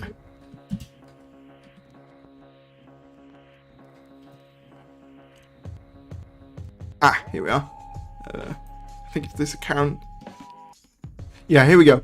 So I think it's pretty interesting. So the tabloids have done their reactions to the various costume reveals. So we've got the Daily Mirror. They've done a write-up on it. I forgot to even mention this, but I thought I would now. And they did a pretty normal write-up. Showbiz editor, Doctor Who fans hope Ncuti Gatwa will dazzle them when he stars in the programme, and the signs are already there, looking good. Photos show the new actor's outfit to play the Time Lord will include a bright orange top. Ncuti, 30, who will also be wearing brown check trousers and a matching long coat, had revealed he would get a say in his style of clobber for the BBC role, adding, "It'll be exciting. The Doctor's companion, Ruby Sunday, played by Millie Gibson, will be in dark blue shorts and a light jacket. Ncuti, who made his name through comedy drama Sex Education, takes over as the Doctor next year. He replaces Jodie Whittaker." That's not quite true. David Tennant will be coming before him, but yeah. Her companions on the show included Yaz Khan, Madam Gill, Dad Lewis, and then they just talk about other TV things. And then we have, so that's a pretty normal write-up. The tagline is, "The Hoocher is bright, the Hoocher is orange." Not a fan of the pun, but we also have a little bit in the Daily Star. Doc Ncuti checks in. New Doctor Who star Ncuti Gatwa is seen for the first time in his smart outfit, including a bright orange t-shirt. The dashing Time Lord will travel the galaxy in a brown check suit with extra long jacket. He will be accompanied by Ruby Sunday, played by Millie Gibson, age 18. So, again, pretty normal write-up. And then you come to the Sun's write-up. I think this is the Sun anyway. Which starts off pretty normal. You can see here. It's titled, "Ncuti keeps Doc in check. With a brown check suit and boots, Ncuti Gatwa's new Doctor Who outfit has got to be the blandest of all time.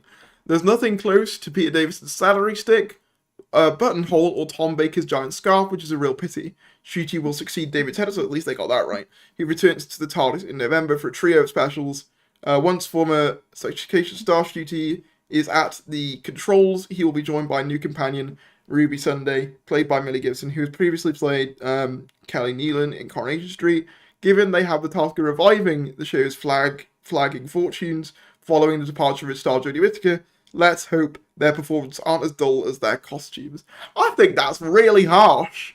Like, I know that some people aren't huge fans of the costume, but like, it's not the dullest in history. I find it funny that they used like Peter Davison as an example of a costume not being dull, when the celery is really the only noteworthy thing about it. It's like the most beige costume ever.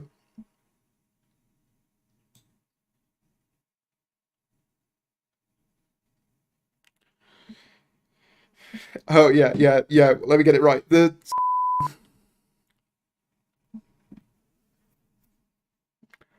In the first Avengers movie, you can tell they're playing SGO. That's true. I mean, I don't even think it's a budget thing. I think the costumes look fine, personally. I think, there's always got to be one article that's just unnecessarily hostile. And that was the one. But yeah, all the other write-ups were pretty chill. It was just that one that was like, oh. Oh yeah, there was also... Remember this? Remember this? When they were like, oh yeah, there's going to be Shooty Gatwa's going to wear boots. I was like, Wellington boots. That never happened. I even remember doing a video on that. That was very random. Where did that come from?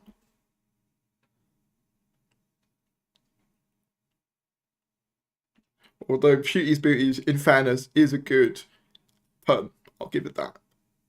Better than the hoocher looks bright. I'll give it that. But yeah, very weird that was a thing that happened. Although, I'm going to be honest. The new look, the brown suit with wellies would kind of work. Like, I wouldn't even mind wellies being in it.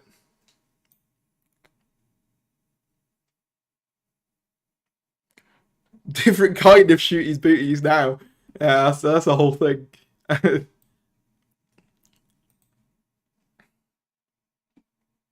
But yeah, I like the costume a lot. I think they were very harsh over at the Sun. Or the scum, as they are sometimes referred to. Oop.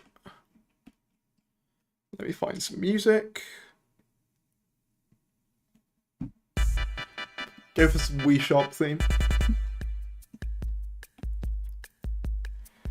Terrence, I think the newspaper is copying that old mobile phone company's slogan, the future's bright, the future's orange. Okay.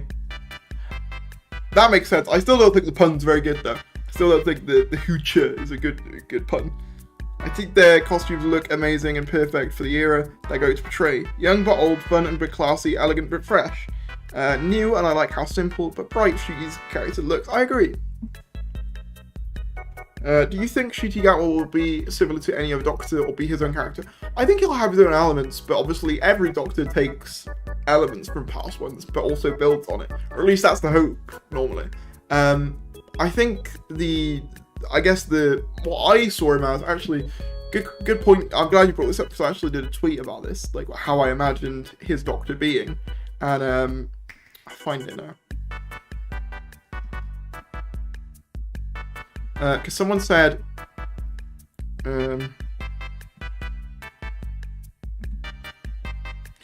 based on the outfit, what do you guys think Shooty Gatwa's personality will be like, or 15's personality? I'm getting wacky young professor vibes.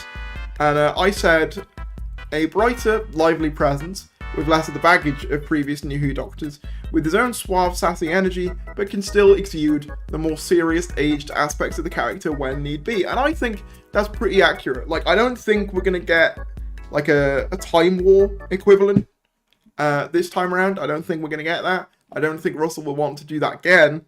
But I also think he'll be able to be serious when he needs to be, and suave and quite sassy as well. That's how I see the character, at least. That's how I imagine Shooty's going to be. So I hope that answers your question quite well. In terms of Doctor inspirations, I mean, I can imagine there's probably going to be some Tennant inspiration in there, because he's apparently been watching Series 2 and in preparation for the role. Probably a bit of Smith, maybe. I mean, maybe like, I could kind of see a bit of Seven, perhaps, but I don't know. Who knows?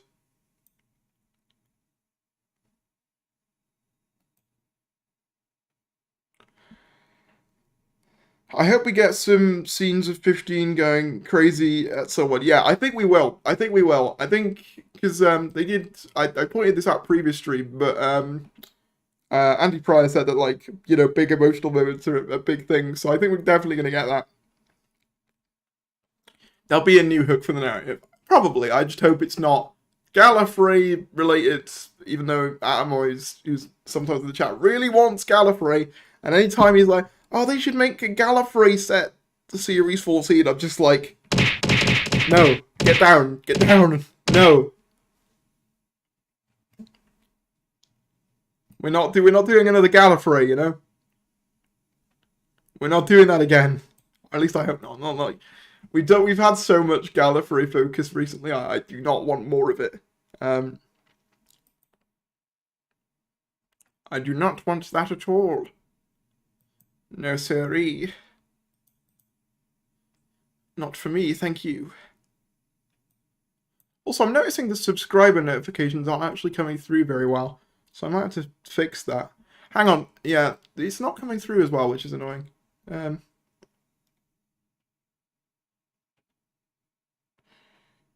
translations of the nail are apparently wider TARDIS. Oh, do you reckon that's a deliberate note to the fact that the TARDIS is bigger, do you think?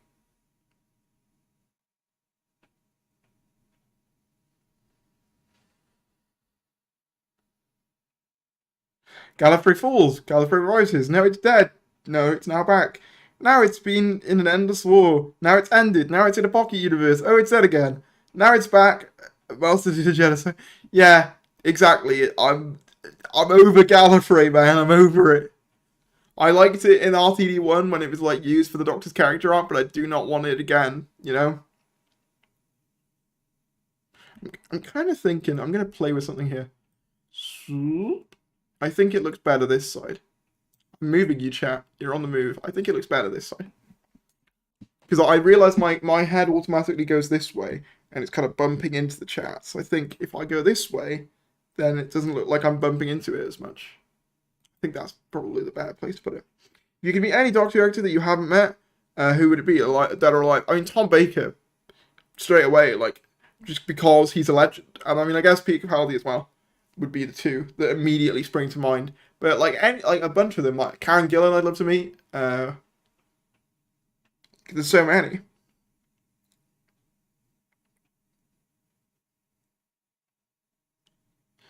To be fair, to be honest, Trivial really shouldn't have brought back Gallifrey, let alone destroy it again for nothing. I mean, yeah, it's all kind of pointless ultimately in the end. I don't know.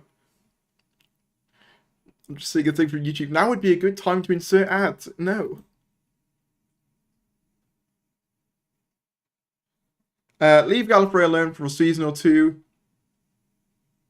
Let us have some growth with 15, then to look at it again, maybe have it as 15 dealing with what's going on after the latest Master shenanigans. Maybe. I'm not in a rush to see it, to be honest, at all. I'm not in a rush to see the Master again either, to be honest.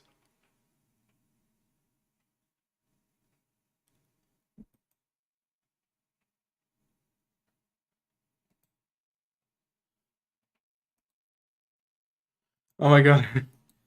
You see, apparently the question has been put out. Who will play the 16th Doctor? I don't know what this is. Wait, so is this like a tweet generator? Wait. It is unknown who will play the 16th Doctor. Hugh Laurie and David Tennant are both possible. David Tennant's going to be in the bookies forever now.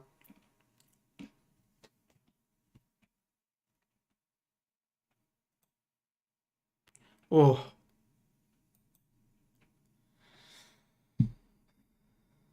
I just want more new iconic monsters. I agree with that. I agree with that 100%. Ugh. You know what's mad is that we've almost been streaming for 2 hours. That's kind of mad. I haven't even had to use my be right back screen, but you know what? Just for you guys, I'm going to use it just now. Just to show it off. In fact, I might actually use it just now. It's an AI that you ask questions. Oh wait, can you send that to me? I feel like that might be a fun stream segment.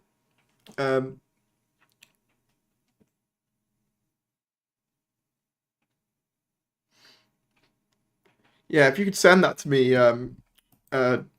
JM.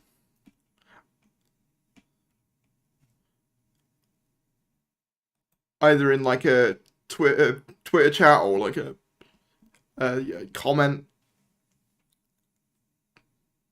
14th Doctor lifespan going to be less than a week. True, I mean, in the comics, because Doctor Who Magazine have got their little running thing, I mean, in the latest issue, he looks like he's about to die, so might be even shorter than that. Hold on. Ah, thank you for that. Okay. So we've got this AI that generates... Okay, we can ask it questions, chat. We should ask it some Doctor Who questions. It might be able to make us rich, chat. It might be able to predict... Oh, now the subscriber thing's working.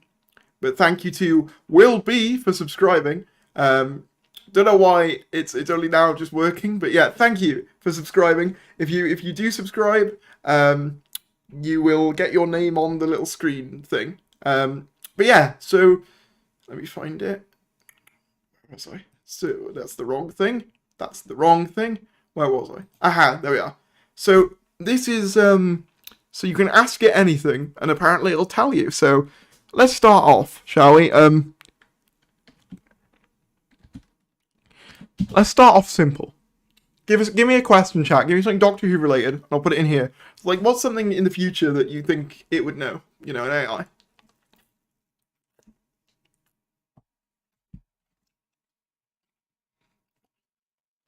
Let's start simple. Let's start with something as a fact. Who is the 15th Doctor?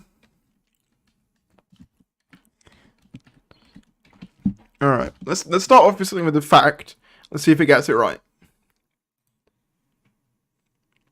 Aha, okay, Shuyi Gatwa is the 50th Doctor. Yep, it is right. This was accurate. Right, give me some questions, chat. I wanna grill this AI.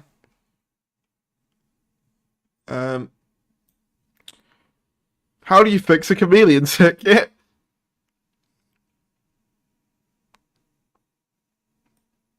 I don't think that's this AI, is it? How do you fix a chameleon circuit? I'll get to ask that. How many Naimon have you seen today? I don't know whether it'll have an answer. Let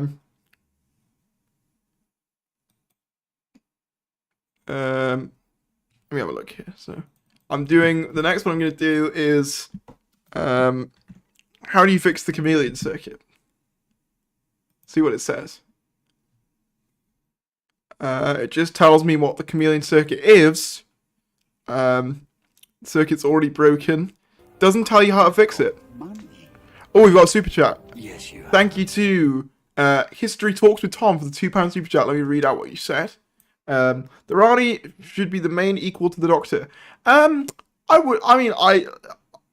Possibly, yeah. I mean, she probably is, like, yeah. I don't disagree with that. If she did come back, I'd want it to be like an equal. Oh, is that chat GPT? I've seen those, like, Doctor Who stories auto-generated. Should we do that? That sounds like a fun thing. Okay. We'll do that. Hold on.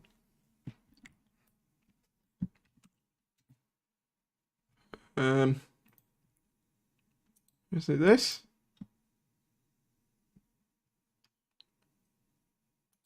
Is it this? Try.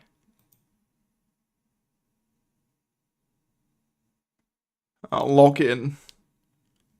Hold on, I don't want you to see my details. I don't want that getting leaked.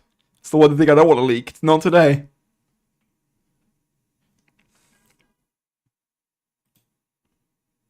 Why do I need a phone number? Okay, fine. I'll play some music whilst I'm sorting this out. I'm the Doctor. I'm coming to find you. And I will never ever stop. Okay, so it wants my phone number, so it can send me a code to log into this. And then I want to get this AI to write us a Doctor Who story. I'm the Doctor.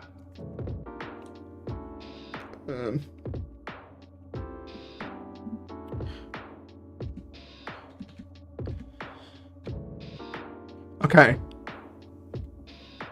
Think it's letting me log in. I hope this is worth it. Coming to find you. Right, okay. I'm the Doctor. How do I...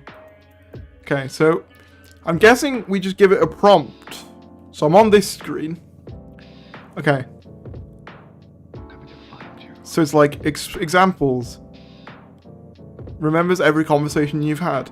And I will never ever stop. Okay, I'll write a Doctor Who story. See what it comes out with. This could go very wrong. Write a Doctor Who story.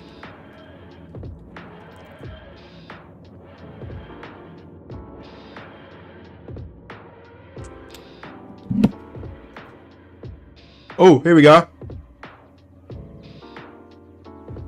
It's generating one. Okay.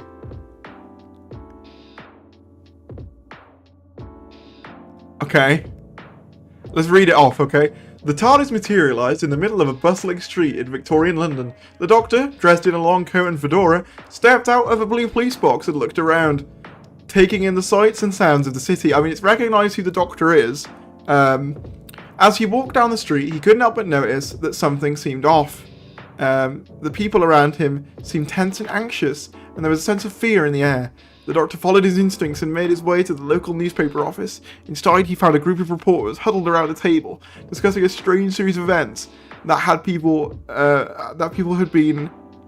occurring in the city. People had been disappearing from the streets. One of the reporters explained. They just vanished into the air with no trace left behind. The Doctor's curiosity was piqued, and he knew he had to investigate further. He spent the next few days poking around the city, trying to find clues that might lead him to the source of the disappearances. As he delved deeper into the mystery, the Doctor began to suspect the disappearances were somehow connected to a group of strange, clockwork creatures that seemed to be appearing around the city. Is it just making the plot of Deep Breath? He followed the trail of creatures to an abandoned warehouse on the outskirts of town, where he discovered that they were being controlled by a madman bent on taking over the world. The Doctor knew he had to stop the madman and save the people of London. He cobbled together a plan with the help of a group of brave companions, launched a daring attack at the warehouse. In the end, the Doctor was able to defeat the madman and free the people who had been taken. As he stood victorious, the TARDIS materialised behind him, and the Doctor, with a twinkle in his eye, stepped inside and set the controls for his next adventure. Don't know how the TARDIS materialised itself, but that was relatively coherent. More coherent than I was expecting. I guess we can regenerate a response. Okay, what should we ask it, chat? What do you think we should ask it?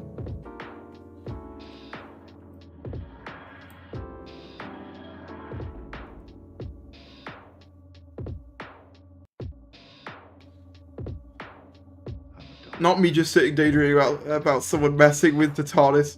The current Doctor walks in and is like, "Who are you?" Matt Smith Doctor turns around, "Oh, hello," like he does. Ah, don't give me hope, man. Okay, so that's the other one. That's the other one, but I can ask the other one as well. Okay, will Matt Smith be in the 60th anniversary? This feels like a prediction thing.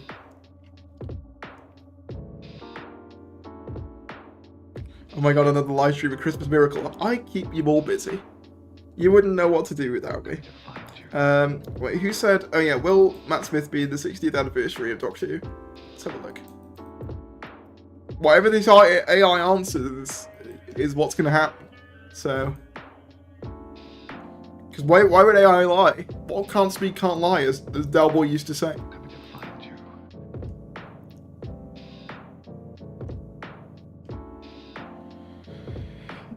Matt Smith, who played the 11th Doctor on Doctor Who, has addressed speculation over a return for the upcoming 60th anniversary. While it hasn't been confirmed what exactly Tennant is filming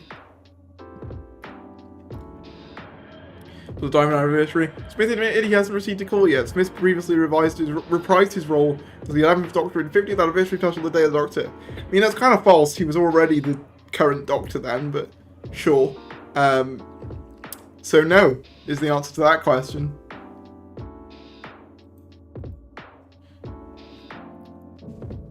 I'm curious if it knows me.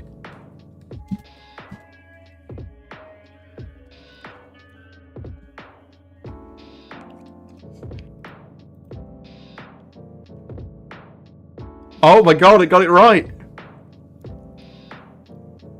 I mean, the subscriber count is a bit out of date, but you know, Tardis is the YouTube channel name of Thomas Jones Harris. He's a Welsh YouTuber known for his commentary on the British science fiction show Doctor Who. Tardis is 16.5k subscribers with an engagement rate of 5.73. Don't know what that means. I'm guessing it's combined a bunch of things to get that. I mean, pretty accurate.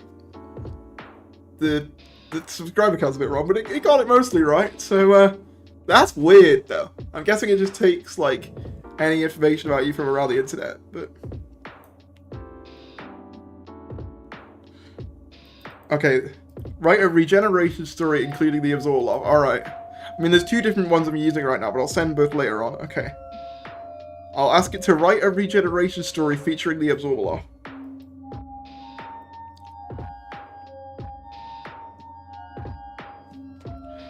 Go.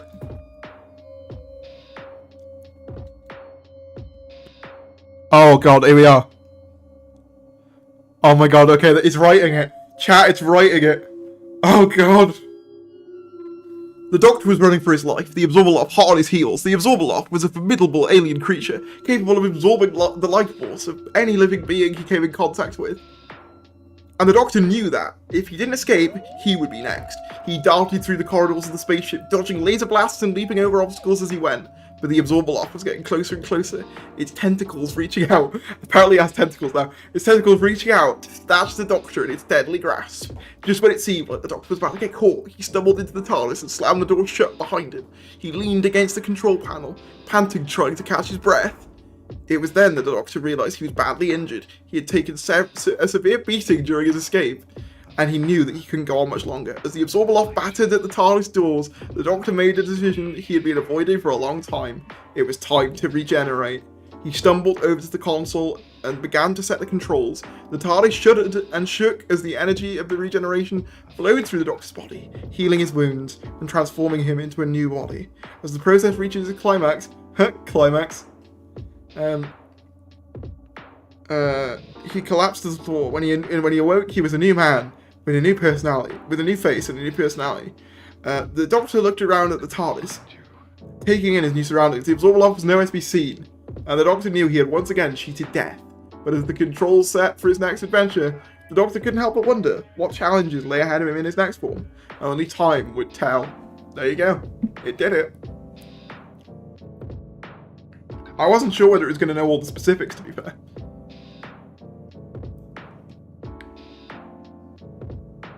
And I will never ever stop.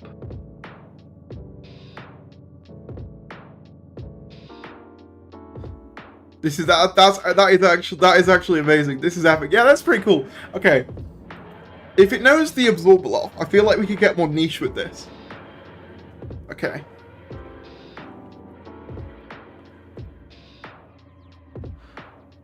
Write a Doctor Who story. Right, oh god, I've got an idea. Write a love story between Russell T Davies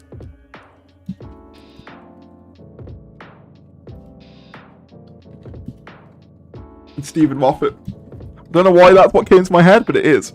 I'm so sorry to Stephen Moffat and to Russell with it. Go, my little AI. Fly. Fly. Try again. Oh. Oh god, it knows that they're from Doctor Who. Oh no. Oh no. I think I'm going to regret generating this. Feel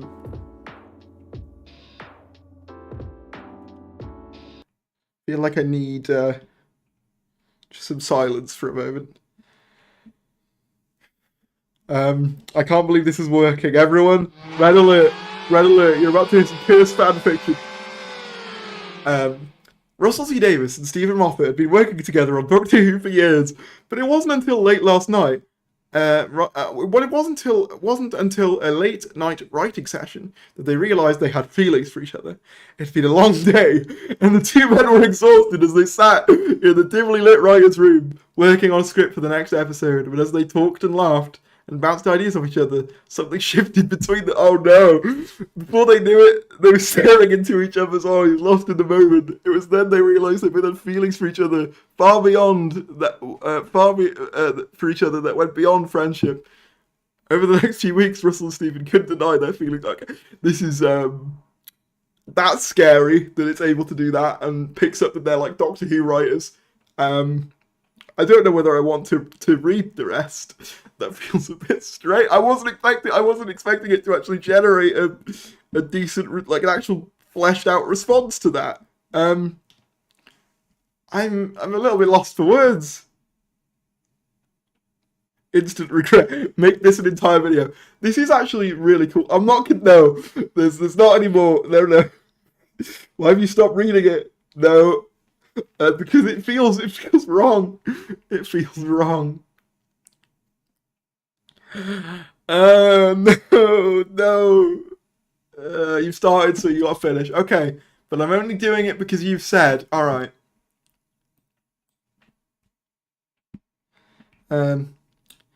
Over the next few weeks, Russell and Stephen couldn't deny their feelings any longer. They began to spend more and more time together, falling deeper in love with each passing day. Eventually, they decided to make it official and started dating. It was a whirlwind romance that took them by surprise, but they knew they were meant to be together. Years later, as they sat on the couch in their cozy home, watching Doctor Who together, they couldn't believe how far they'd come. From writing partners to life partners, they knew they had found something special in each other. I mean, at least it's gone for a wholesome route. Can we get hashtag RT Moffat trending? I was trying to think of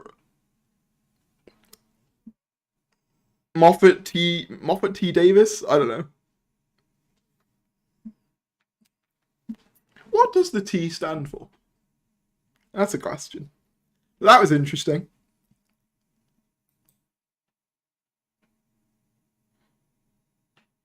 He's being told off by the Hyros. Wow, so wholesome. See, it wasn't bad, it was cute. True? Yeah? Oh! Wait.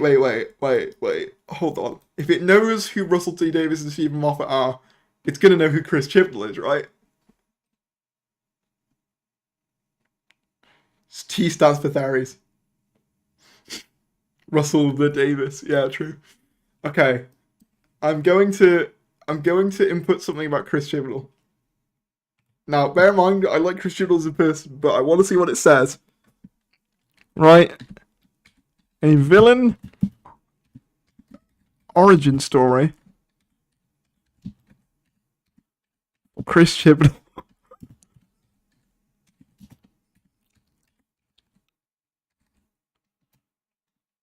I feel like I'm going to regret half of these.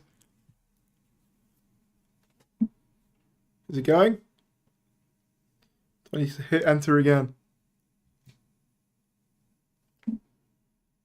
It's thinking about it.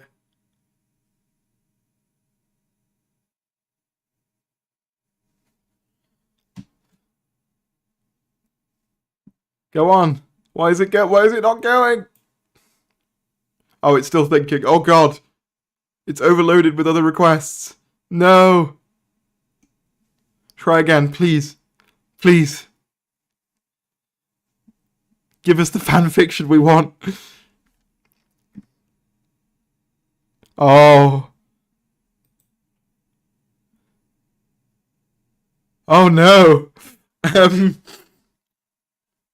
It's picked up that he's a writer. I haven't seen Doctor Who mentioned yet.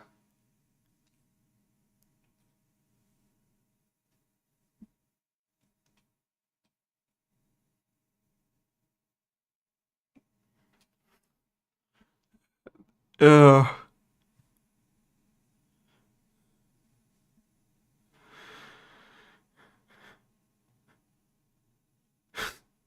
Wow, okay. I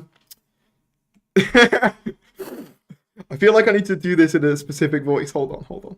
Let me just do something real quick. I'll put some music on whilst I'm setting this up. Some Zelda for you. I need to set up something.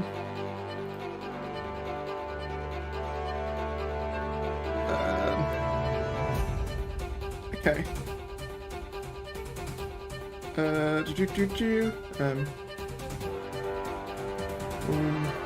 Let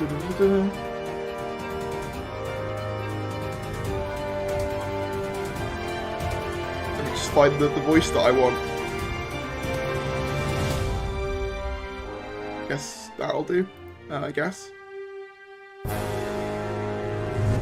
And I just gotta do this, and then do that. Okay.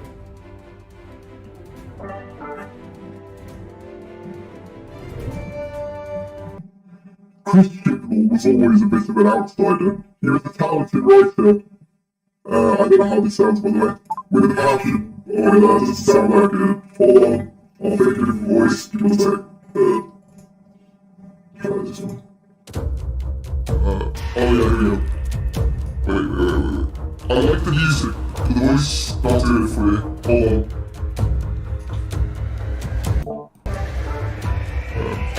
on. Hold on. Do. Okay. Chris Chibnall was always a bit of an outsider. Hold on. Chris Chibnall was always a bit of an outsider. He was a talented writer with a passion for storytelling and a vivid imagination, but he often felt like he didn't quite fit in with the other writers in the industry. One day, after yet another rejection from a major production company, Chris snapped. He was tired of feeling like he wasn't good enough, tired of always being passed over for projects. In a fit of anger and frustration, Chris decided to take matters into his own hands. He would create his own show, and he would be the one in control. And so, Chris set to work. He wrote and wrote, pouring all of his frustration and anger into his scripts. As he wrote, something inside of him began to change. He became more and more ruthless and more determined to succeed at any cost. Eventually, Chris was picked up by a major network, and he became an overnight sensation. But as he basked in the glory of his success, Chris couldn't help but feel a sense of emptiness. He achieved his goal, but at what cost? As the years went by, Chris became more and more consumed by his ambition. He would stop at nothing to get what he wanted. And to anyone who stood in his way, he became an enemy. And so Chris Chibnall became the villain he had always feared he would be, a man driven by his own desires, with no regard for the consequences of his actions. The end. That was very full on.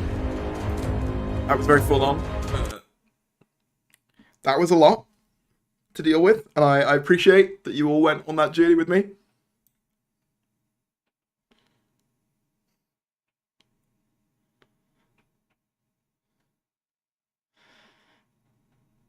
I left after you finished the tier list. What is this? We're getting AI to generate random Doctor Who stories, and it's kind of devolved into a bit of a chaotic event. That's what this is. Also, if you have enjoyed the stream up to this point, I realise that like barely anyone is left watching, but like the stream. Okay. Okay, what you wanted to write a story about me? I don't know whether it's going to know me. I don't know whether there's enough information on me on the internet for it to like... Okay, I'll just say write a story about fairies. It's loading.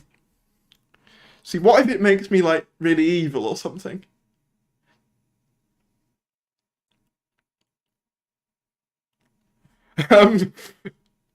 It's gone a way that I wasn't expecting it to. Wait, it's made me she.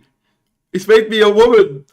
Alright, creative liberties. Guess this is my reboot.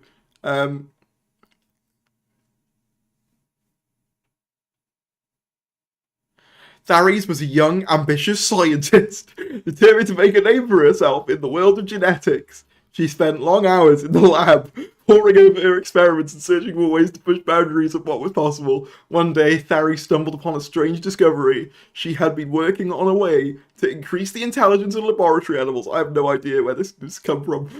And she accidentally created a serum that seemed to have the opposite effect. When she tested it on a group of mice, they became dumber and dumber with each passing day. Tharies was perplexed by the results, but she was also fascinated. She began to wonder what other effects the serum might have, and she decided to test it on a larger animal. She chose a chimpanzee, a highly intelligent primate that was often used in research. She injected the chimpanzee with the serum, and to her shock, the animal's intelligence began to decline.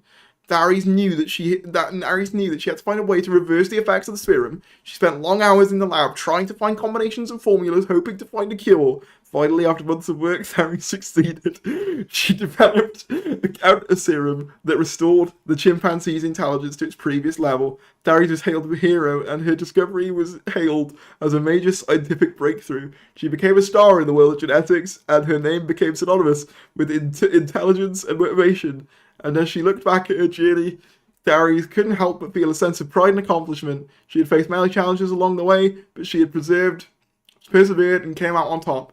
And she knew that her work was far from finished. There were still so many mysteries covered in the world of genetics, and Ares was determined to be the one to uncover them. So it's made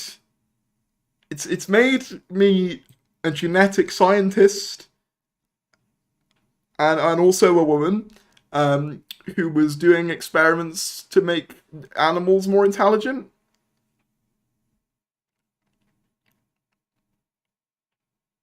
The story of Thomas Harris. Yeah, this is actually what I did before YouTube. I was a woman and a scientist. True.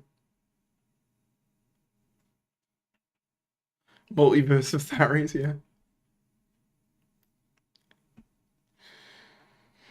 Right, okay, do a love triangle between Russell, Stephen, and Chris. Oh god. I can.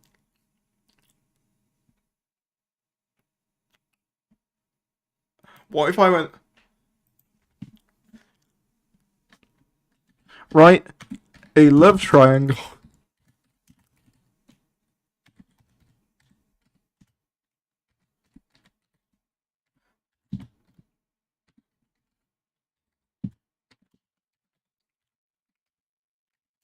Stephen Moffat and Chris Chibnall.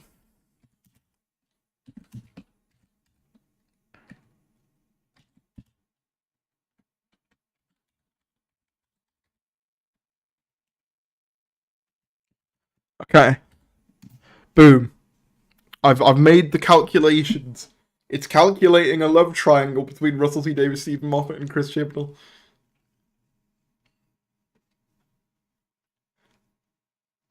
Don't know why I'm getting an ad for Goat Simulator. It's struggling to generate it. Just thinking about this. Apparently it is meant to learn like what you talk about based on each interaction. So you should learn that this is mostly Doctor Who focused, I think. Okay, it had an error, but that's okay. We'll give it a second chance, guys.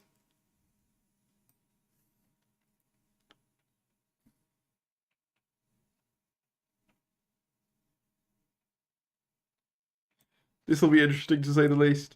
It's still struggling to generate the love triangle one. I think maybe it's just because it's got too many specifics in it, maybe?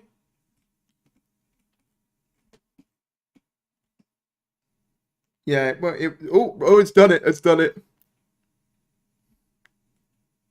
Oh god, it's okay. Okay, it's generated one. All right.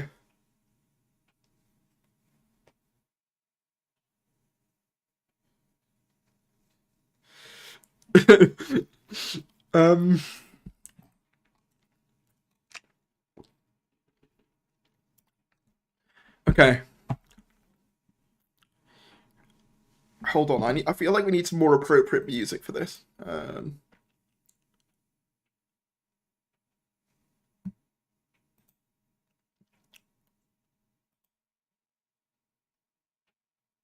I don't know what music I need, but I just need a different style.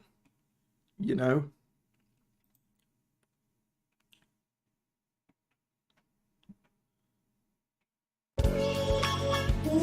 That's a bit too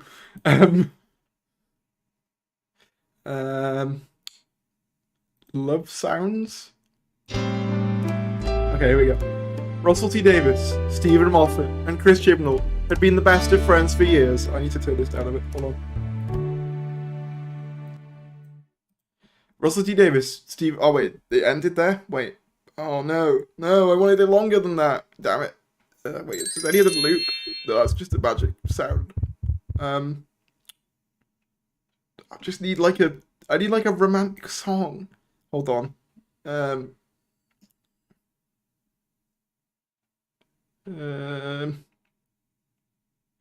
don't know. I did see a romantic one earlier, but I can't find it now, which is very annoying. Oh, here we are. Russell T Davies, Stephen Moffat, and Chris Chibnall had been the best of friends for years. They had bonded over their love of Doctor Who and had worked together on countless projects. But as they entered their 30s, something changed between them. Russell and Stephen had always been close, but they began to realise their feelings for each other went beyond friendship. And as they started dating, Chris couldn't help but feel a twinge of jealousy. He had always secretly harboured feelings for Stephen, but he'd never acted on them. Now it seems like it was too late. Stephen was with Russell, and there was nothing Chris could do about it. But as Chris watched the two men together, he couldn't deny the sparks between them. He knew that he had to tell Stephen how he felt, even if it meant risking their friendship. So one night, he summoned the courage to confess his feelings, but to his surprise, Stephen revealed he has feelings for Chris as well. He had always been attracted to him, but he had never wanted to jeopardise his friendship with Russell. Now, the three men were faced with a difficult decision. They all cared deeply for each other, but they didn't know how to move forward. In the end, they decided to try a polyamorous relationship, and to their surprise, it worked. They were able to navigate the ups and downs of their unconventional environment, and they eventually found happiness together. As they sat on the couch watching Doctor Who and holding hands, they knew that they had found something special, a love that was strong to withstand any obstacle. The end.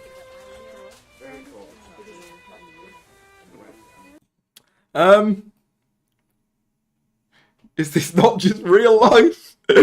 Oh no! Can you imagine, right, hypothetically, like, there's someone, there's not, but imagine if there was someone at, like, the BBC, or like, oh, I'm hearing about this Starries guy, he does a lot of Doctor Who content, I wonder what he's like, you know, and they tune in, and they just hear me going, so Russell T Davies, Stephen Moffat, and Chris Chibnall decided to try a polyamorous relationship. Oh no, this is so cursed. I hate it. I think I've gone slightly insane. I think. Oh. The chat's gone very quiet.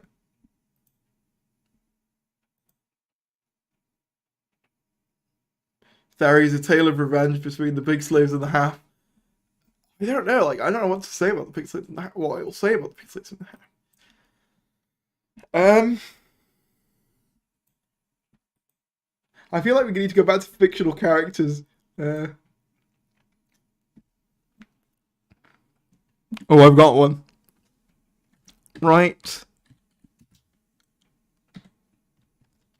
Oh, wait, no. I don't know whether it's going to know what Phasmin is. Do you think it will know? Chat, do you think it'll know what Phasmin is?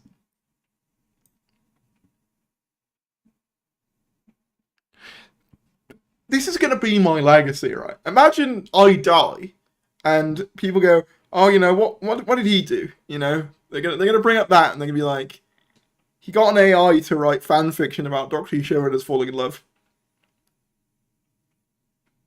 This does not seem to be ranking the Doctor Who Christmas specials. We did that about 2 hours ago, and now we're just we're writing, we're getting the AI to do the thing.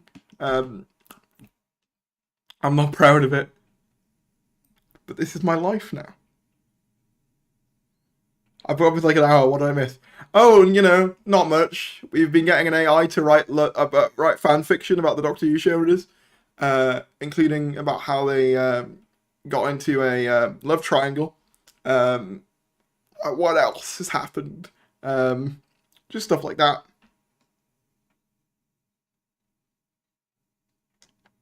Now we've gone insane. Yeah, pretty much. Pretty much. That's what you missed, pretty much. Okay. So I want it to... Okay, someone said, like, get it to write an accurate story about me. I can try.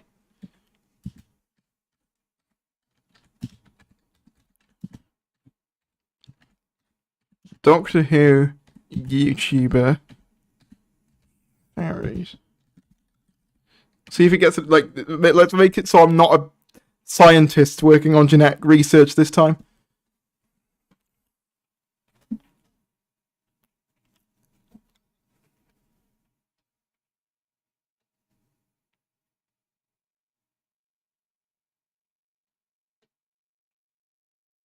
I'm just waiting for it to do its thing. I'm gonna put some music on.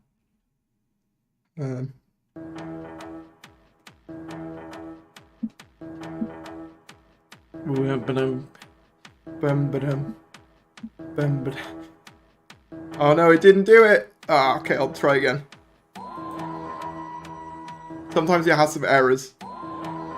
You can generate conversational dialogue too. How do I do that? How do I do that?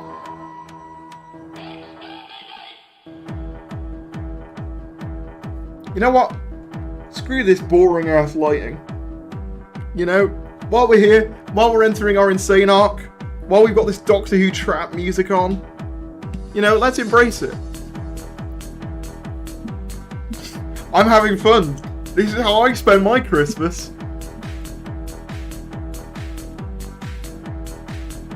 Oh god, it's actually writing a story about me now. I don't know why it keeps making me she. It just automatically assumes I'm a woman.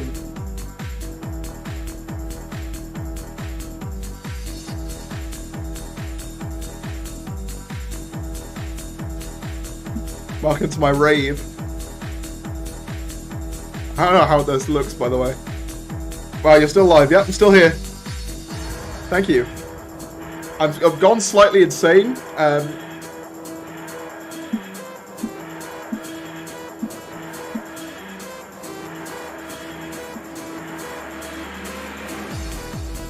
Okay, it's generated a story about me this time. Although it still thinks I'm a woman.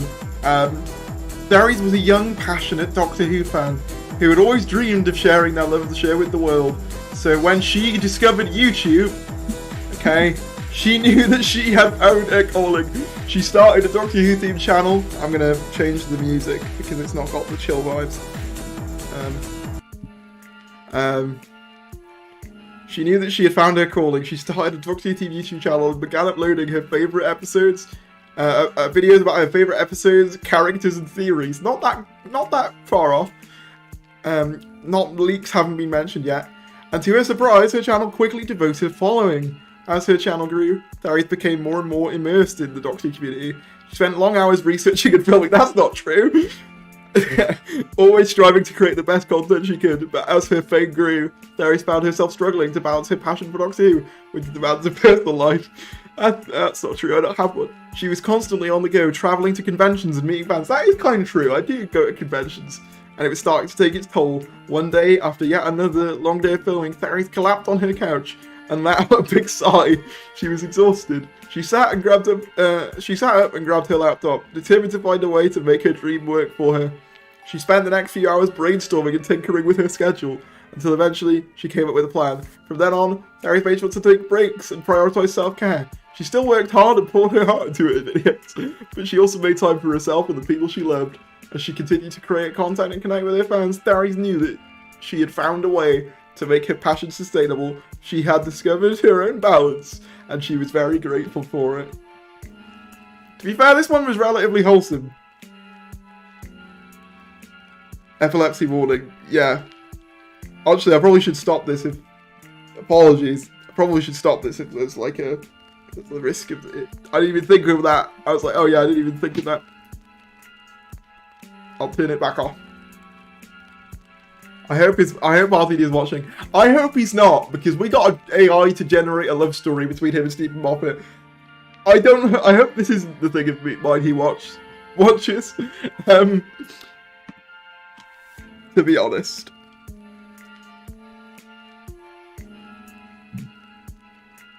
Oh. Oh. Dear, dear.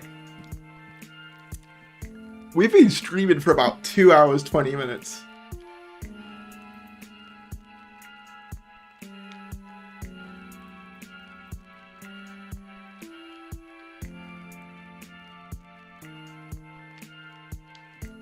This started off as a festive special ranking, and it's now just turned into...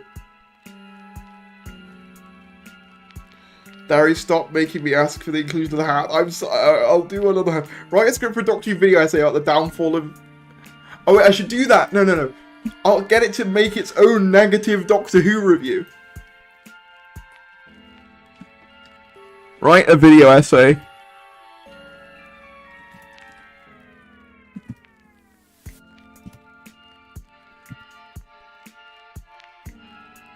Of Doctor Who. And then it should come to about 5 hours, and I should be able to get about 3 million views off this, so let's go. I just asked it to write a video essay about the downfall of Doctor Who. Let's see what it comes out with.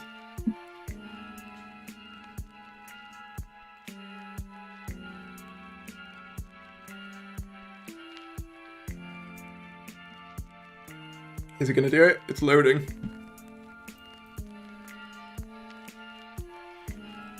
Ferris, mate, I love how long you're making these streams. Honestly, it's just kind of been out like boredom. Imagine all the new Doctor Who scripts. I'll just chat GPT. Oh, here we are. It's making a video essay. It's long. Oh, my music stopped. Weird that I can't loop it.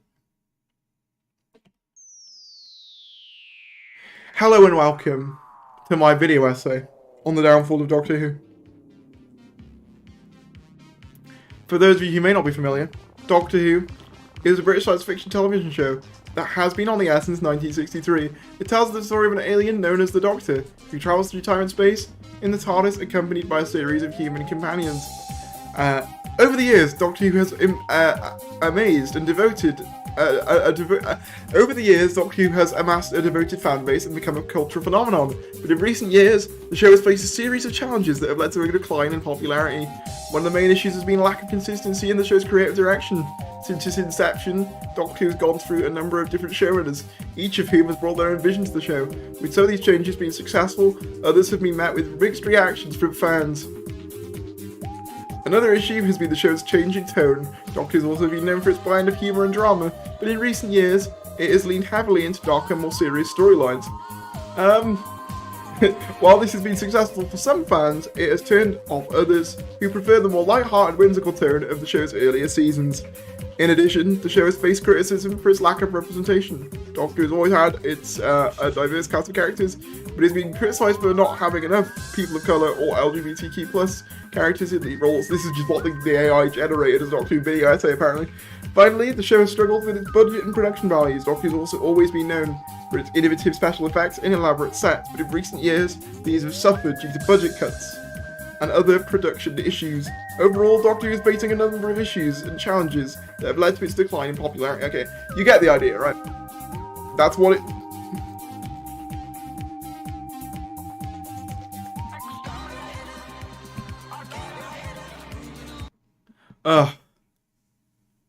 Did Harvo already do that? Yeah, that must be how he did it. I've got money. Oh, we've got a super chat. Yes, you have. Oh, thank you to John Lee Cowrie, who donated £10 and said, "Stop streaming, it's Connect 4 time now." Okay. Screenshot this and make it into a parody video. Oh, we could get it to write Doctor Who leaks. Hold on. I could get 5 billion videos out of this. Just upload whatever it comes out with to Reddit. Everyone, I've figured out YouTube. Wait. I need to know.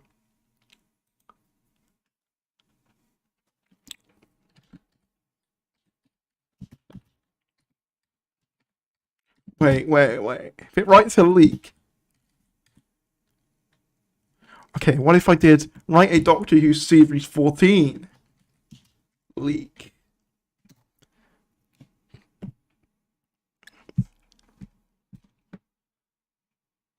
Everyone, I've just figured out possibly... Oh my god. What's that website called? It's called, I think it's been said in the chat.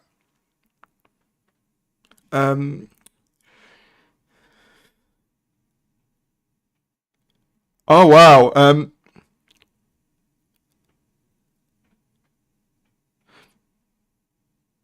Okay. Uh,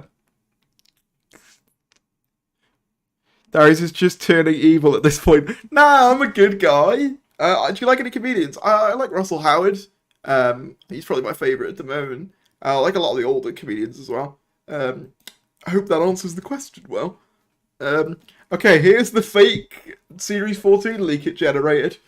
It's official. Series 14 is coming, and the rumours are already flying. According to sources close to the production, the upcoming series will be jam-packed with action, drama, and a whole lot of twists and turns. First up, fans can expect to see some return of familiar faces. Jodie Whittaker will reprise her role as the Doctor, apparently, and Bradley Walsh and Colt Mandergill will return as the companions Graham, Brian, and Yaz. But that's not all. Series 14 will introduce a brand new companion played by a newcomer, Darcy Morris.